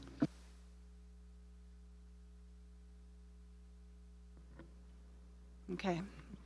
So moving on, we have state mandated parking requirements. Those are required to be done by 2028. We're going to go ahead and get those all done this year. Natural context areas and transparency requirements. So I'm just going to put it out there. We have natural context areas that are identified in our Central Issaquah standards, and the requirements for those are a little odd. So, and not always doable. So we found that out through a few developments that have come through. So we're going to revisit those. We found from developers that those are difficult. We've seen that it's difficult. Part of that is the transparency requirements. So when you face a natural area, 50% of your facade that faces that area is supposed to be transparent. They're either doors or windows. And when you're building a residential development, you don't necessarily want that, especially if you're going to have a path going right by there. You may not want 50% transparency in your facade. And then transparency also comes into play along the street. So when you are building a development, the street frontage part of that, if you are retail, 75% has to be transparent. All other commercial, office uses, and residential uses have to be 40% transparent. If you're residential, that 40% transparency has to take place at or above the 6-foot mark of that building. So these have proven to be difficult for developers to do. What we're trying to achieve can be achieved in other ways. So we are going to revisit that and look and see what other cities do and try and resolve that. I mean, I would say this item too came out of the Builder Roundtable, where the Blue Fern condos there on Newport by IVE were saying, like, they had to do 50% transparency facing an area where everyone's walking by, and it wasn't necessarily something the future homeowners want and the people walking by don't really want. So, but Councilmember Nichols, go ahead. Question on 5. So that it's framed as state mandated parking requirements. Will you be bringing, again, kind of a full spectrum beyond just state mandated parking requirements as things to discuss? Not at this time, no. Okay. The last one for Q3 2026 is to allow multifamily in UV urban village commercial / retail. This one's a bit odd as well. We have UV commercial retail is not one zone. It's actually 2 different zones. And you can have 2 different zones on one parcel that actually have 2 different permitted uses tables for each one. So we're going to revisit that, see if we can fix that. It gets very confusing when developers come in and say, can I expand my property or can I build on this property? So we're going to revisit that as well. But the first one that came up is from a developer asking us to allow multifamily residential technically in the commercial part of this. Okay, moving on to Q4 2026. The first one is to provide flexibility to meet the intent of the architectural design standards that we have. Right now, they're saying you're required to do, the intent is this, but you're required to do every single one of these elements. And what we're looking to do is say, here's the intent, here are the different things. Pick 3 of these things to do to meet the intent of this. That would be preferred by developers. Variances and departures kind of fall into the same area. Outside of already looking at the architectural standards, what else can we do? Where else can we allow variances that are reasonable and still meet the intent of the code? Through block corridors, connectors, these we used to require up to 40 feet through block connectors, which go from one block between buildings to the other block. And during the Title 18 update, we reduced these down. They're about 10 feet now.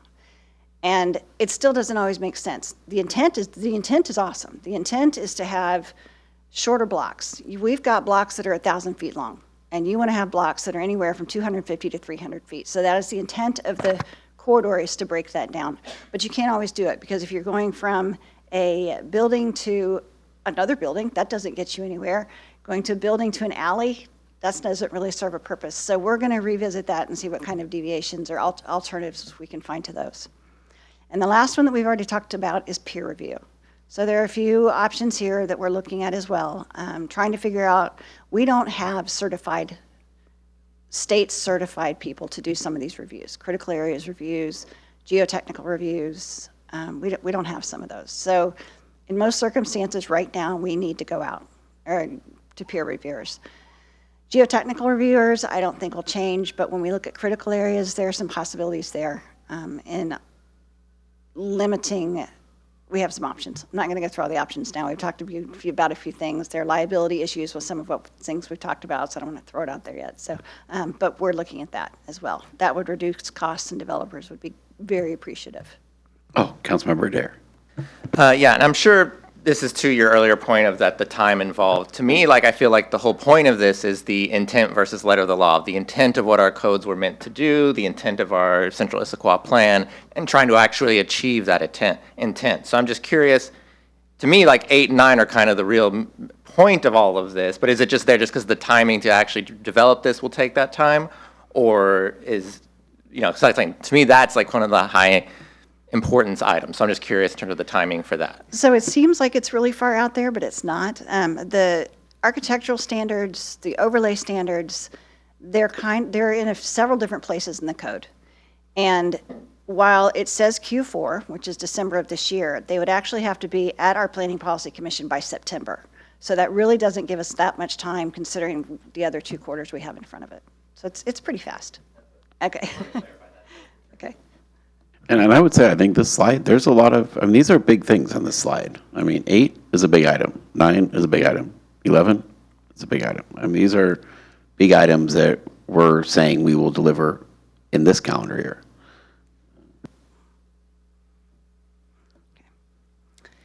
All right, starting next year, the first one that we would look at are ways to mitigate redevelopment if close to or within paved buffers. And what we found, particularly with the trailhead development, is that we have most of Central Issaquah is just paved. It's just paved over, and we've paved over wetlands, and we've paved over buffers, and it makes development really, really difficult. So we need to find ways to, if they're going to improve the buffers, do we let them develop in part of that? We need to figure out how to make this easier for developers rather than saying you simply can't build in that area, period. So that's one we're going to look at. Another one is more options to meet sustainable development standards. We're watching the ICAP update, Climate Action Plan, to see where that goes, and we're working with them as they move along. We're working with them to make updates as well, but that'll be toward the end of the year. Q2, hang in there, we're almost done. Q2, structured parking retail frontage requirement. This isn't a huge deal, but we do require that if you put in structured parking in Central Issaquah, that the face of the building, 20 feet deep, has some sort of use in it, so that you have 20 feet deep spaces for retail or offices or something like that. This is cumbersome. You oftentimes also wind up with vacant buildings sitting there that nobody can fill because the space isn't right. So, or the market isn't there at the time. So we're looking at adjusting that, maybe removing that. The Eco Northwest report we've talked about several times. That was... Oh, Councilmember Joe. Kristen Leasing, if I could comment on that point that you just made in terms of retail on the first floor in some of the parking lots. Would that be made easier if the governor signs Senate Bill 6026, which is loosening up the requirement that there can be housing in commercial zones, and the mix can be a little bit different? Is that going to help us at all with this particular problem? Or the second part of the question is, if this passes, does that interfere, mess up? Will we have to do some work on the planning side that will need to be in some of this plan, delaying some other pieces of it? And I don't necessarily know the answer to it, and we might not know the answer right now, but I'm throwing the question out. So we already allow residential in just about every zone, except for intensive commercial. So no, it's 62.0. That doesn't affect anything. The one that we've talked about is the requirement of commercial, which I think they're the same bill. Are they the same bill? They're the same bill. I think where the bill was headed last time we checked was the cities were making comments about having some flexibility to have commercial. Rightfully so, because you do need a mix of uses. And it was a certain percentage of your area could have commercial ground floor requirement. There are a number of 40% or something. carve-outs, and I think the one that I'm thinking of that will be important will be the carve-out that's allowed for transitory development areas, Yes. i.e. our terminus stations. So Correct. I'm just thinking of that as well as I'm going through these different thoughts. So Definitely thank some you. work on our part will be needed, where we want that kind of required mandate for mixed use versus not, so. Thank you very much. Okay, so the Eco Northwest report was done, it was finished in 2023 to implement 3 of our housing strategy plan pieces to remove barriers to condominium development, to expand inclusionary zoning, and to increase the diversity of housing. And what came out of that report was, nope, can't do it. You need to work on what's existing first. So they said, relook at inclusionary zoning, think about doing it, multifamily tax exemptions, revisit your development bonus, revisit your parking requirements, which has kind of been taken care of by the state, but this is requiring a consultant to go through and help us adjust all of these levers based on their recommendations to see what is going to help get development in there. Last one. So Q3 2027, the first one, we've talked about this a few times, is to right-size the impact fees. We do know that some of our impact fees are higher. We do know that some of our just land use fees are higher. Some of them are just fine. So again, hiring a consultant, getting money in the budget, hiring a consultant to go through and work through those numbers with us is a big ask, is a big do. The last one is potential use of AI to aid in permitting. Bellevue has just started doing this, but very, very, very little. They're the first ones that I know of. We do have an AI team of, I think, 1 right now who is investigating how other cities do it. And I think it's a little bit of a wait and see what's working with other cities and what's not, particularly Bellevue, but that is something that we can look into. But that one is Dale. She counts as 3. So. Mighty Dale. Okay, so as Minnie mentioned, that is all I have, the 3 things. Oop. Councilmember Joe? Thank you. Wanted to talk about the impact fee item there a little bit. In the developer comments, it indicated that those levels that we have significantly impact and inflate the total development costs. So much so that many housing providers cannot make projects pencil. And I interpret that as, when you're looking just at the first blush at a piece of land and you've got the impact fee number there, you're doing the calculations before you're even venturing into pre-application or doing any designs. And they're saying that that is an impediment right from the start for them to just completely take that Issaquah piece of land off and to go look somewhere else. I know that you said that impact fees would be a significant lift, and I don't disagree with that. I know that my fellow Councilmember Nichols here asked why the hardest ones were at the end. Could you just give a little brief summary in terms of the small pieces that a consultant needs to do to come in, look at the comparative impact fees, look at the capital plans are involved, just to give us a flavor of kind of the workload that's involved there. I'm going to phone my expert to my left, Miss Minnie Dollywall. Well, and before Minnie comes up, I would also say, you have to figure out what's in your, like our CIP right now has a $120 million vehicular overcrossing over I-90 that would raise the height of Gilman by up to 25 feet. So right now, that's part of the, so part of it is, takes a lot of time and effort to figure out what projects should be going into that CIP as well, which is a process that we really have to put some time into. But go ahead, Minnie. Yeah, so, I think I emailed the different impact fees we have. The school district does their own student generation rate. We adopt them every year. The large items that we hear from developers are traffic and parks. So it makes sense to do traffic impact fees after we've done the concurrency update, a new traffic model update, then we know what the levels of service are and where the community is willing to go with those level of service. And, as a council, you could decide what's acceptable level of service, what needs to be on the TIP and the capital improvement plans that feeds into some of that information. The methodology of how you calculate is pretty canned, but it's still those numbers, those inputs need to be established through some technical work that needs to occur before. But even the reports, we have to have adopted reports that are used as basis for establishing the fees. So it gets pretty technical, and they have to be legally defensible studies that need to be done. Same thing with the parks impact fees. The community needs to decide what the park plan looks like and get that adopted in order to feed the information into establishing what the impact from this development is relative to what their pro rata share for their impact is. You still have to establish what their impact is. So it gets technical. There are a few consultants out there. We would have to do an RFP, solicit the right consultant to help us with this work. It's going to cost money. So it'll probably be a budget ask as part of the budget process for next year to get this on the work plan. I think it's roughly, could be up to $200,000 to do Okay, that. so if we wanted to move it up on the work plan, obviously some pieces would be kicked further down the work plan. And we think it's about $200,000 to have a consultant to come in and look at the impact fees. And we'd have to look at our capital improvement plan and our parks improvement plan to make sure that they're right size for the impact fee that we might want to have.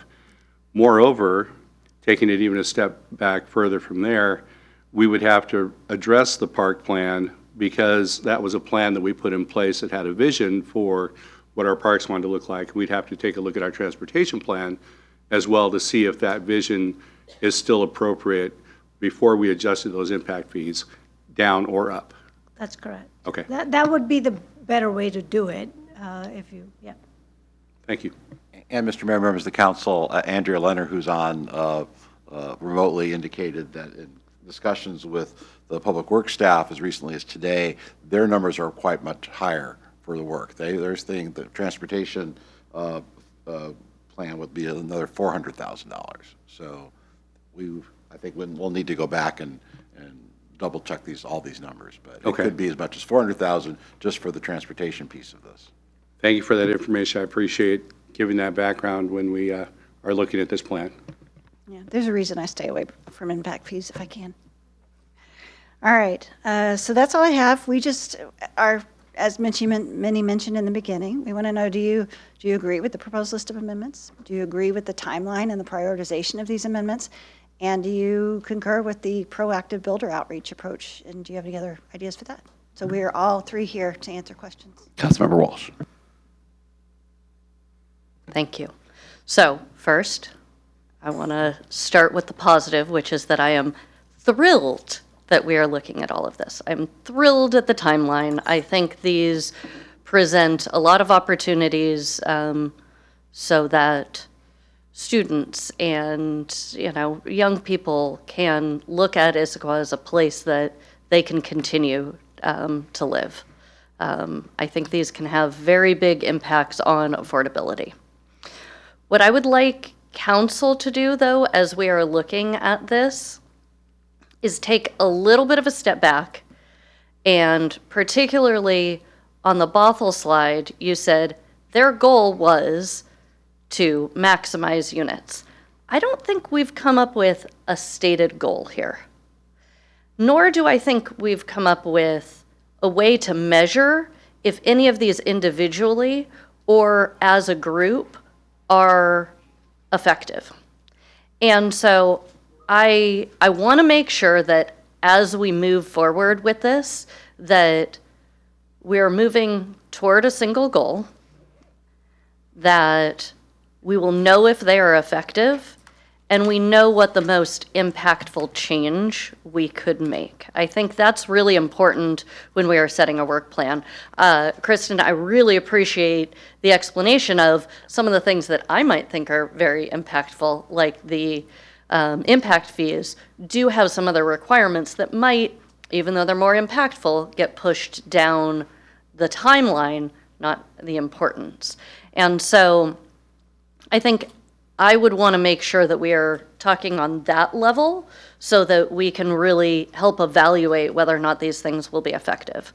I will also say my concern as we go through and make permit improvements and, make other changes is that builders have been very familiar recently with building townhomes and duplexes. And we might not have a lot of green fields, but we do have a lot of parking lots that could turn into townhouses. And I want to make sure that when we are making changes, that we are not making it entirely just more cost effective to build townhouses, particularly in the area of central Issaquah, because we're looking at transit in that area and we want a very walkable area. So I'd like to make sure that we are also flashing all kinds of things around here. That's super fun. Oh, that's usually just the screen turn off or something. Though I will say it's also our screens as well, so I don't know if it's just the TV. There we go.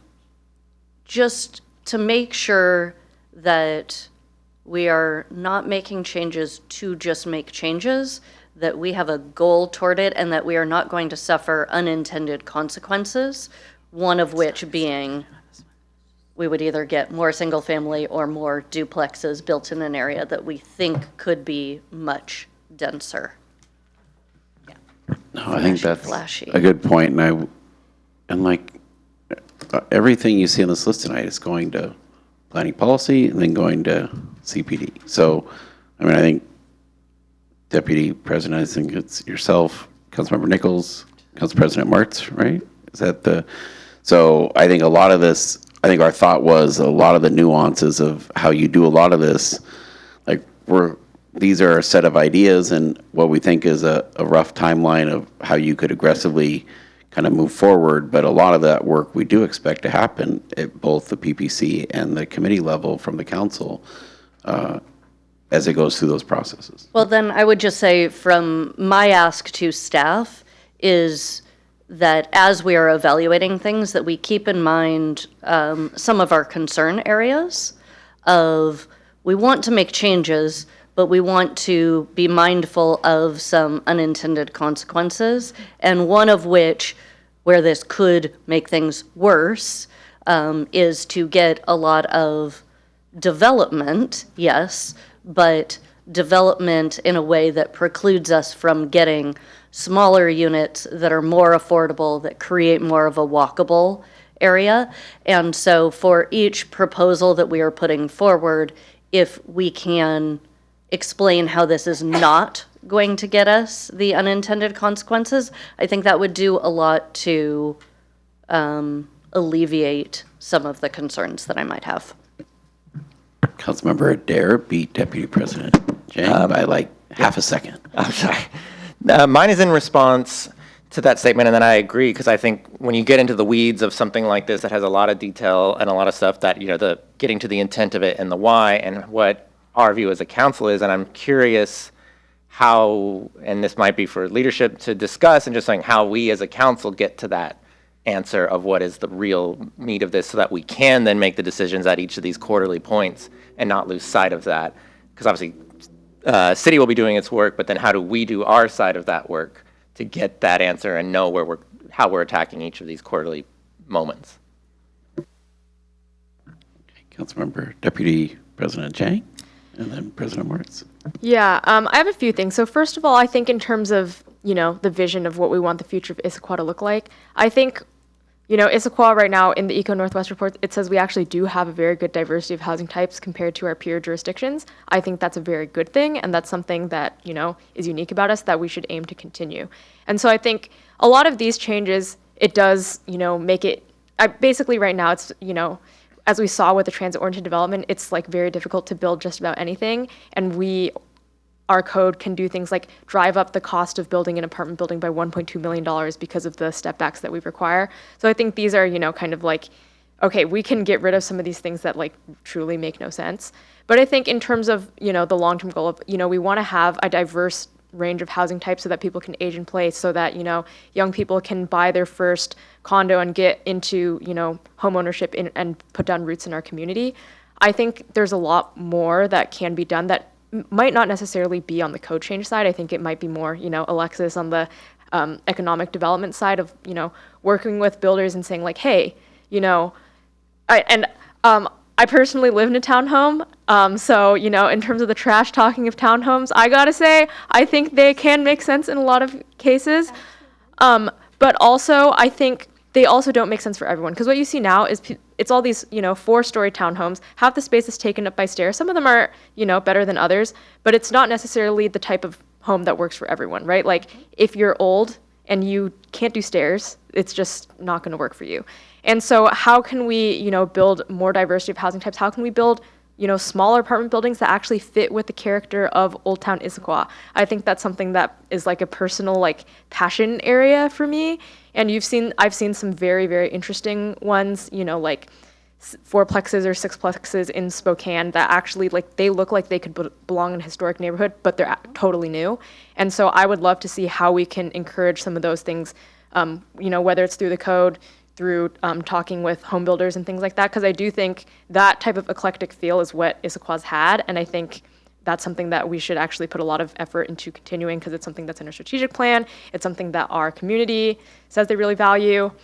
I also, I want to say I'm very happy with the timeline to hear that some of these things are going to be going to PPC next month, and just the sheer volume of things that are going to be done in this calendar year is very exciting.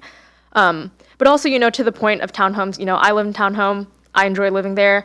I think it's not necessarily the most efficient land use in every case. And there's also other reasons that, with residential versus commercial building codes that, the most cost-effective thing for builders to build is townhomes. So I'm also, just flagging for the rest of the council that there could be things in the state legislature on topics that help encourage more condominium construction that I think we should consider putting on our legislative agenda as like top priorities, if this really is, because it seems like this housing area is a huge priority for us as a city, and maybe we should be lobbying for elevator reform or allowing some of these smaller apartment buildings that are basically the same form factor as a single family home to use residential building codes rather than commercial building codes, which are a lot more expensive, and also have higher fire permit fees. The two things are related, so. All right. And Council President Martz. So obviously, we're not going to figure it all out this evening. I think this question of what are we really looking for out of all this is important. And there's going to be a lot of work done in, 17 different areas over the next couple of years. Want to make sure that at the end of it, I think the 7 of us know, broadly speaking, what we're looking for, right? Which is missing middle and workforce and more vibrant housing options, more age in place housing options. We've heard various things here tonight, but I think it will be important to get a little bit more clarity on that going forward, in parallel to some of the block and tackling things we see here. I'm not sure how we got to townhomes being the villains this evening. I've lately been somewhat convinced by my fellow council member Nichols that adding market rate housing helps for workforce housing. I'm slowly but surely coming around to this idea, and so it seems to me like if you turn parking lots into townhomes, that's not a bad thing. Don't let perfect be the enemy of good. I want to see 4/2 or 5/1 because I want to see more retail around where people live. I want to see, bodegas. Like, wouldn't it be great if we had bodegas in our city? My daughter has a bodega every block in Manhattan, and it's just great. You just walk down to the bodega and get what you need. Okay, we're not going to have bodegas, but we can get more retail where people live. Don't and give that'll up be- already. We could still get a couple. Right. Get started. But my point is just that, let's not make townhomes the enemy here, right? Like I said, converting parking lots into townhomes would be a good thing. And like I said, I'm grudgingly coming around to the idea that could probably help us with our workforce housing issues as well. Thank you. Councilmember Walsh. I'm going to defend my statements or clarify that townhomes are lovely. Where I don't think that we want to be encouraging their build is right near where we could get a light rail transit station. Both because I think that could discourage light rail from locating there because it doesn't have the density of population to enable use for it. It also means that fewer people can walk to transit. The other thing that I do think is important for us to consider as we're getting development is many of these buildings are going to be here for 50 years. And so if we are truly trying to find a walkable area in central Issaquah, which may be the only area with open parking lots that could be redeveloped into something as big as these units, that is an important consideration of trying to avoid a negative outcome in particular areas. So that is my defense. And for Deputy President, for council leadership, we're going to look into Townhome USA to see if there's a designation the city could apply for. No, I'm just kidding. Councilmember Nichols.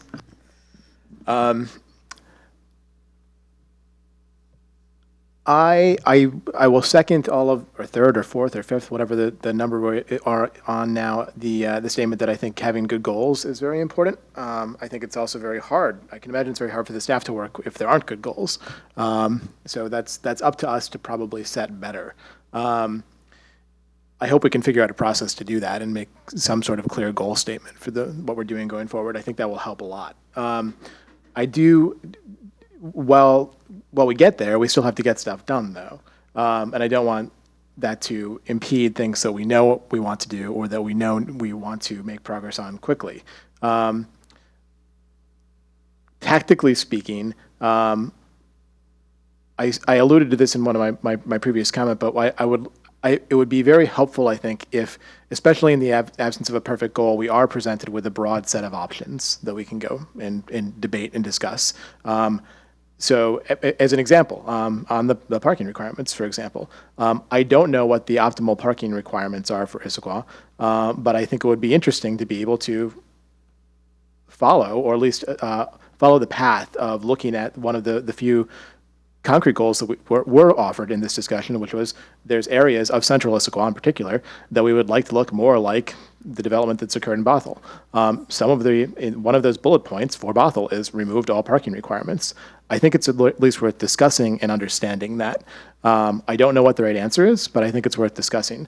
So if we filter, was the word I was trying to use, out some of those options too early in the process, I think we will limit ourselves from finding what could be better optimal solutions, especially for central Issaquah.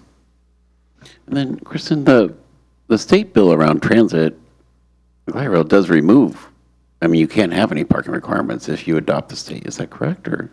Correct. I know with middle housing, if you're within a quarter mile of transit, TOD, major transit stop, you're not allowed to require residential parking. The TOD bill itself, can you require parking within the TOD? Do you recall? I don't recall, but I think there is some prohibition Yeah. within quarter mile. I'll have to look, but I do know within a quarter mile of those things, you cannot require it.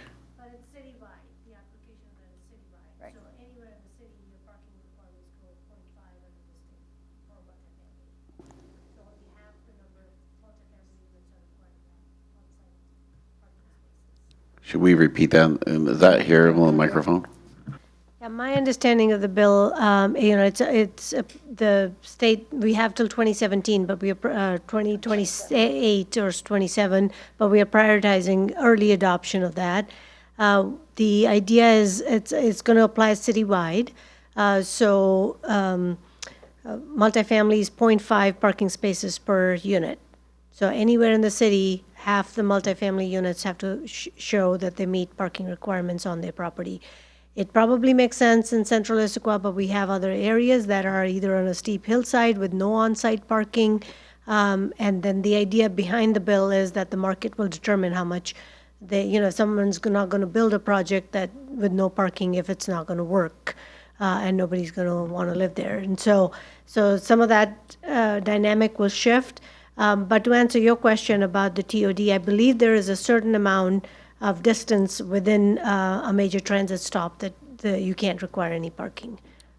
But we'll look into that. Yeah, and my clarification on that is, I don't think all of Central Issaquah is covered by that, especially depending on where future development, transit developments may go. So at least for discussion, if we've identified that areas within Bothell are similar to how we would like areas within central Issaquah, at least, to look.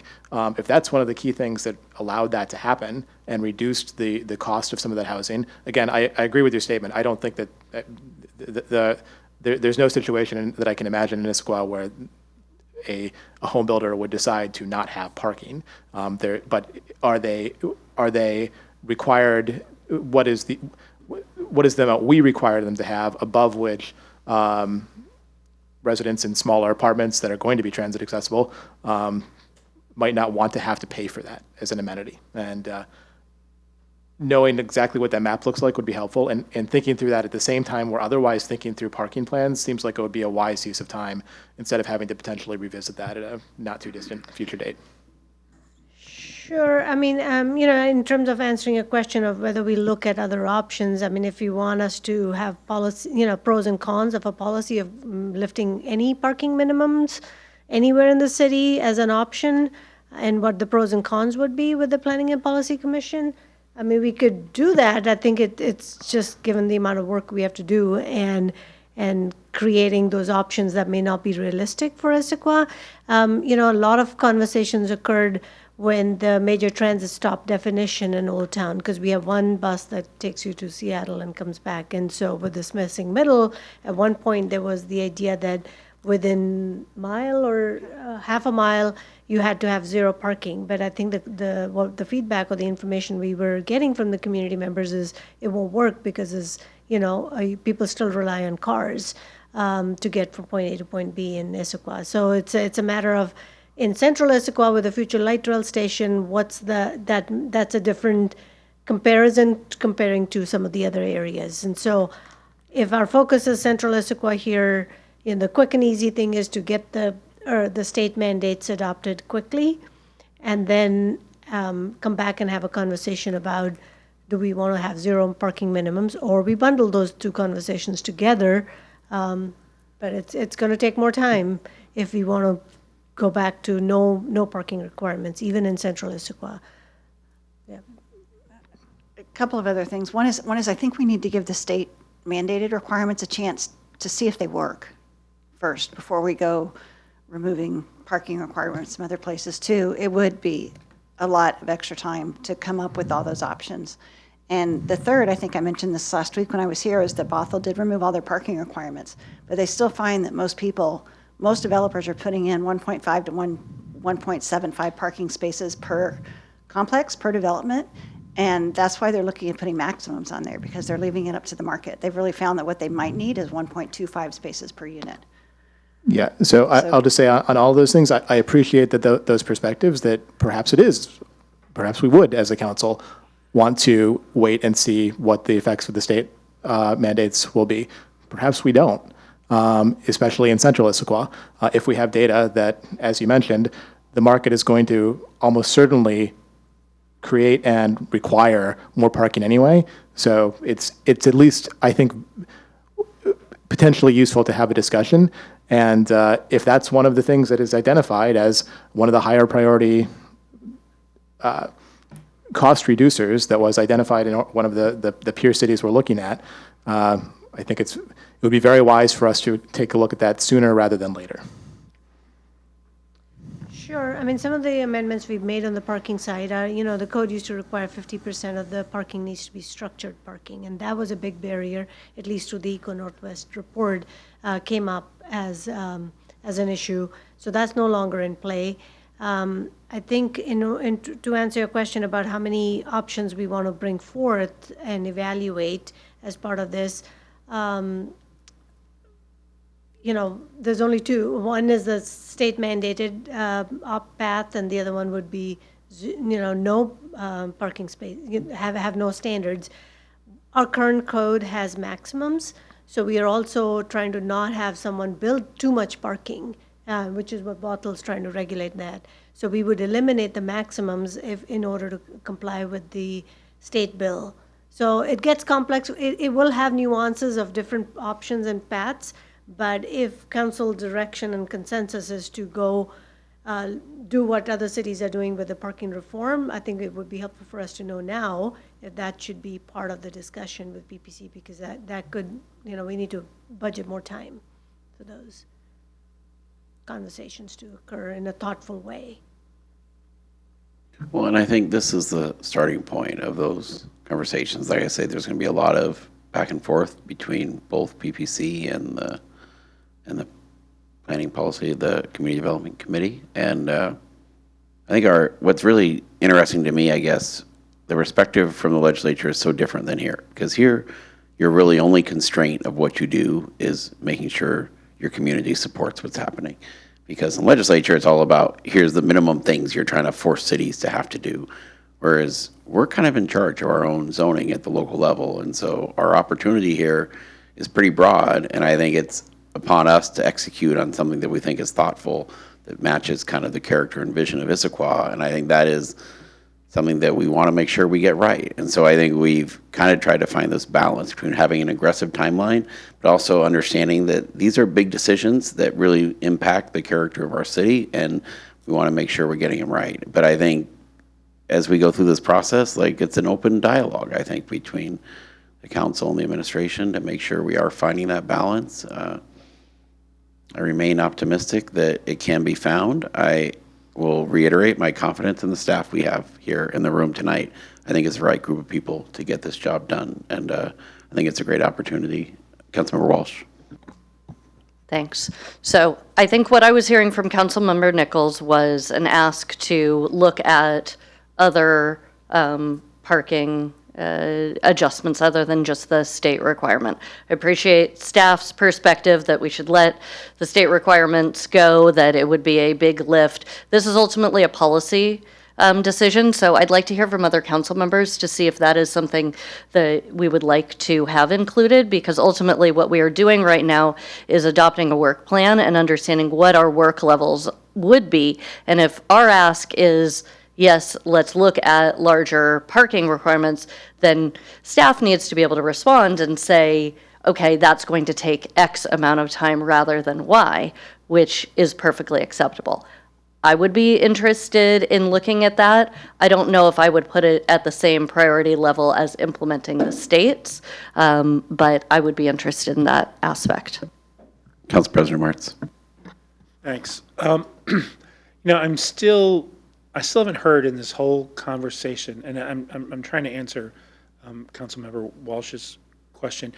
I still haven't heard in this conversation necessarily the smoking gun, right?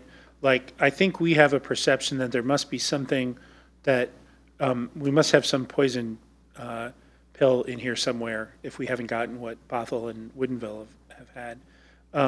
And I don't know this housing thing. Hearing that when you remove all the limits, they go with 1.5 to 1.75 units anyhow, sort of makes me think, if I was a betting person, I mean, part of it is it's hard to tease out. If you change 10 things and you get a change in the outcome, it's really hard to tease out which one of those 10 things did what, right? But if I was a betting person, I wouldn't necessarily bet that, the reason that Bothell is where they are and we're not where Bothell is for density in our valley is because of parking. but I don't know. And I'm certainly willing to have a conversation about less parking.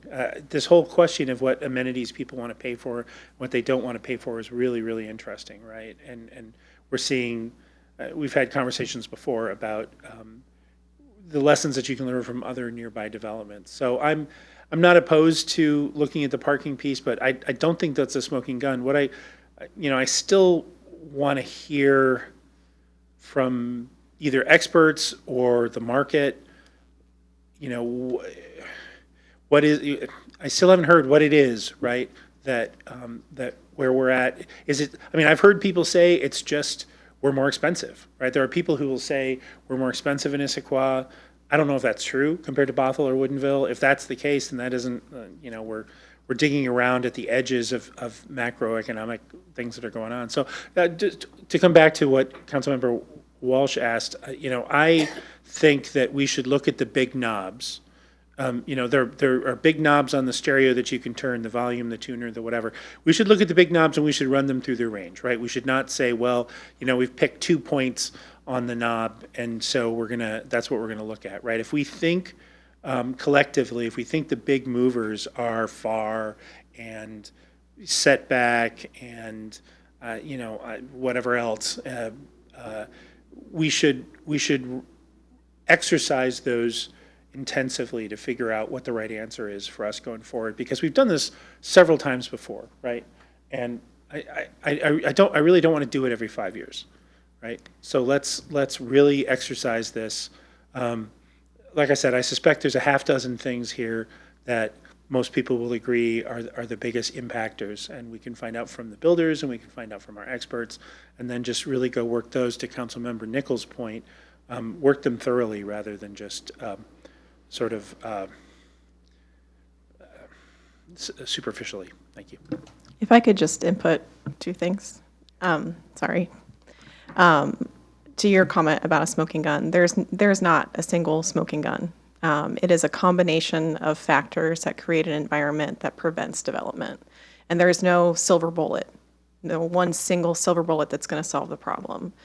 The outreach to the builders, the continuous conversation, that's how we learn and how we evolve. And that's what this game is. It's an evolution to make ourselves step by step better so that we can respond to market needs and we can respond to community needs at the same time. The other thing that I would also add is that with Bothell, one of the things that they had working in their favor is that the school district had a significant portion of land that they were wanting to divest of. And the city purchased that land at well below market value, and so they controlled that land and used that to help facilitate development as well. And so that reduced costs of land also put them at a serious advantage when it comes to building. Okay, we're going to go to Councilmember Walsh and then Councilmember Adair. Thank you. So I think I have 2 things I want to express. First is, as we're going through this, it would be really great to be able to pinpoint the things that we think in our code that were preventing development from happening altogether. Things where we had a developer who came in that said the natural area context or the critical area buffers or things like that made it so that they couldn't make a project pencil out on a particular parcel. And so those are things where if we make a change, we enable development. That's really important to me. The other thing is there may be things that we are doing that just drive up the cost of each of these homes. And so that might be something like the impact fees, where you could argue, looking at it, hey, we've had all of these townhome projects come through, or we had all of these apartments come through. So the traffic impact fee isn't keeping a development from happening, but we do know it adds X amount to the cost, which can make things very unaffordable. So I think those are 2 stories for us to tell about what the changes are that we're making and why we're making them. And that goes back to what is our goal. And so my goal, if I'm looking at making changes to housing code and the way that we approach it, is to enable more smaller homes These are going to be something that creates more natural affordability. It's something that we might not see in a townhome situation, and so that's another reason why I want to make sure that we do have something that enables a situation where a larger set of smaller homes is available and is achievable by a home builder. I want to make sure that we are creating efficient land use so that we create a walkable environment, that we are not sacrificing something where we are not going to have the density that could create something that where bodegas could happen, that we are not creating something where we have too low of density and so transit isn't going to happen. That's the promise of Central Issaquah and really important. And then the third piece of my goal is that we achieve more affordability, either in bringing down the speed of increasing prices or by creating smaller homes through cost efficiency and lowering barriers. So those would be the three buckets I'm looking at to make sure that we're making changes that aren't having unintended consequences and that are driving us forward, particularly for the Central Issaquah area. And so I would like to be able to see some sort of stats or metrics where we could start to measure those things. I'd also like to know what metrics we might look at as far as pre-application meetings or something that's early in the pipeline so that we can start to see as we make these changes, are we starting to see more inquiries from builders? Are we starting to see more pre-application meetings happen, more permits coming through, et cetera? Yeah, and I think before we go to Councilmember Adair, I will say that, to me, the beauty of this process is we can kind of tailor those density bonus, like if you can go to 65 feet, but 85 feet you can go to if you do X, Y, and Z, and this is the beauty of the situation we're in right now is we get to kind of pick what X, Y, and Z is. And to your point, Councilmember Walsh, I think smaller units could be one of the things that lets people go from 65 to 85 feet, and that is completely within our purview, something we could decide. Councilmember Adair. I wanted to just kind of verbally support this work plan and the speed of it, because I feel when I've had conversations about it that I do think, to the earlier presentation, that a lot of it is perception, that there's a perception that it's hard to build in Issaquah, that it's expensive to build in Issaquah. And then when I've talked to some, business owners and stuff like that, there was, struggles in just the length of the permit process and stuff like that, and that perception is a big part of this, and thus moving quickly on making some really concrete changes directly with developers who have said, oh, this is difficult for me, I can't build, and we did something about it quickly, is, I think, a really key thing to get out there, to get the stories out, to say, hey, yeah, look, we recognize there were these roadblocks for these guys, there was these costs for these guys, and we went and quickly turned around and we got it done. And that can change the story. And because also with a lot of these cities, when we've talked about why did you do it, a lot of times it's not that they made one code, it's that something exciting happened. I think we were talking with Shoreline, and it was like, well, we got the light rail station, so now everything's booming. And so it's not just a single code, it's not a silver bullet, there's not a single answer, and thus I think it's all about creating perception. So I think us moving quickly at some of these that are concrete, that are helpful, while still honoring the intent of the city and the strategic plan are good, and that's why I want to just kind of verbally support this plan and the speed of it, because I think that's the key to this, is just showing that we're here, we're working with people, and we want to get something done. All right. And I'm looking around. Oh, Deputy President Jane. Yeah, and one thing I also want to acknowledge is, I think we're all very, with this set of updates, it's very laser focused on enabling building things in Central Issaquah, which is a regional growth center. And I think that, we've gotten some emails and there's concern in the community that, we're giving away the whole house and, we're just going to let developers run roughshod over the rest of the city. I think all the things that we're proposing addressing in this work plan are really things where it's we are driving up costs for very little benefit to basically anyone, right? We are not proposing getting rid of all of our environmental requirements. We're just giving more options of different types of certifications that you could do beyond just LEED Platinum, which is great.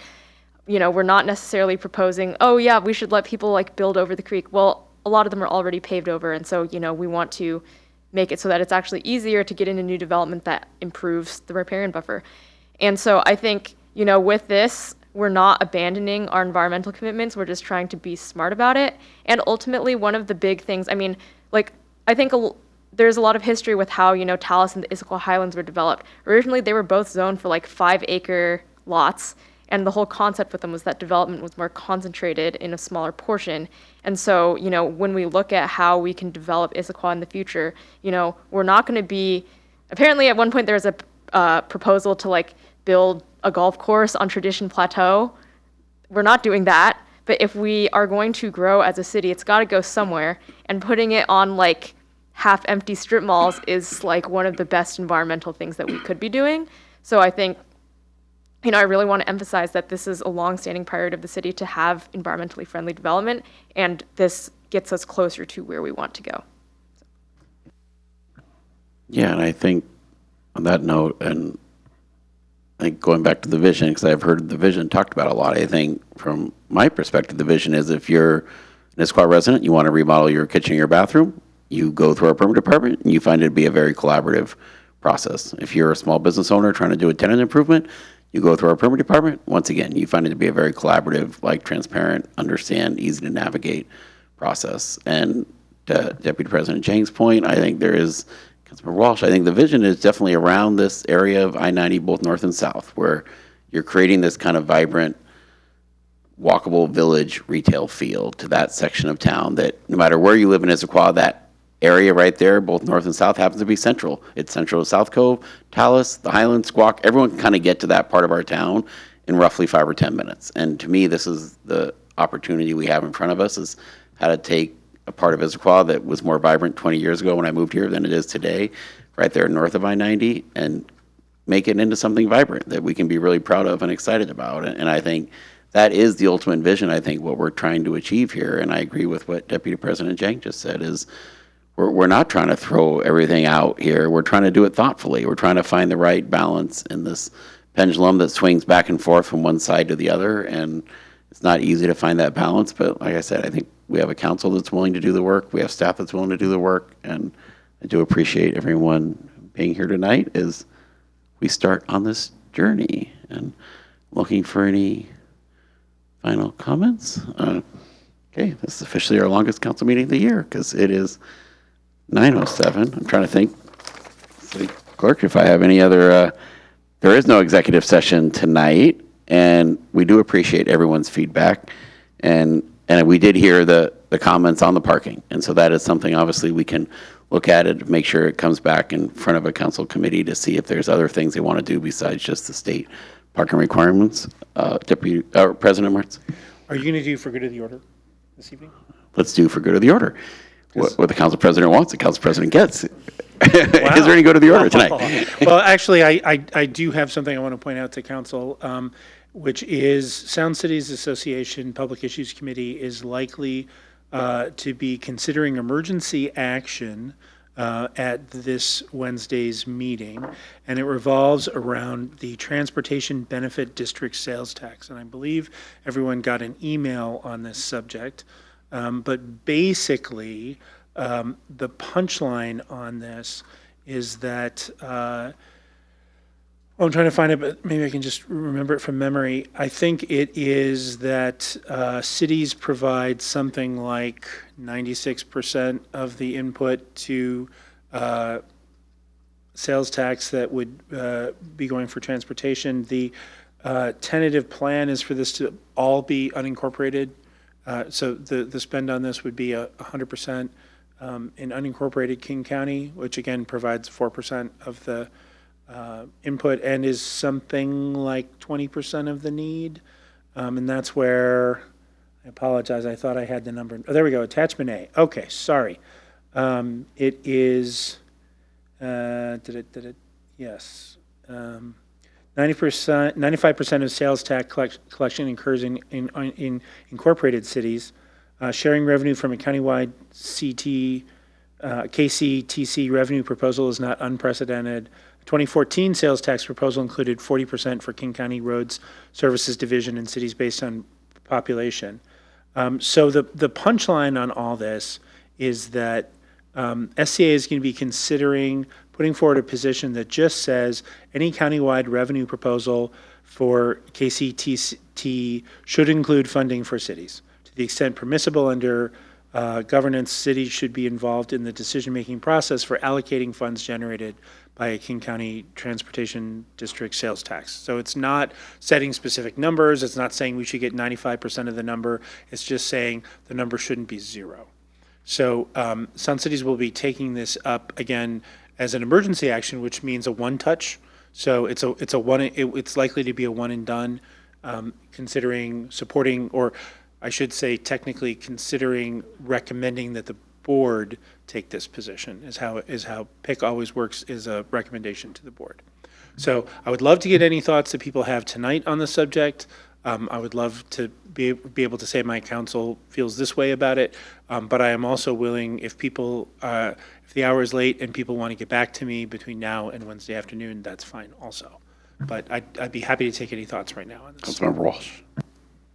Yeah, I would say from an Issaquah perspective, I don't think it would be beneficial for us to be pushing for city rights of revenue versus county, considering how much of our traffic impact is due to county road backup.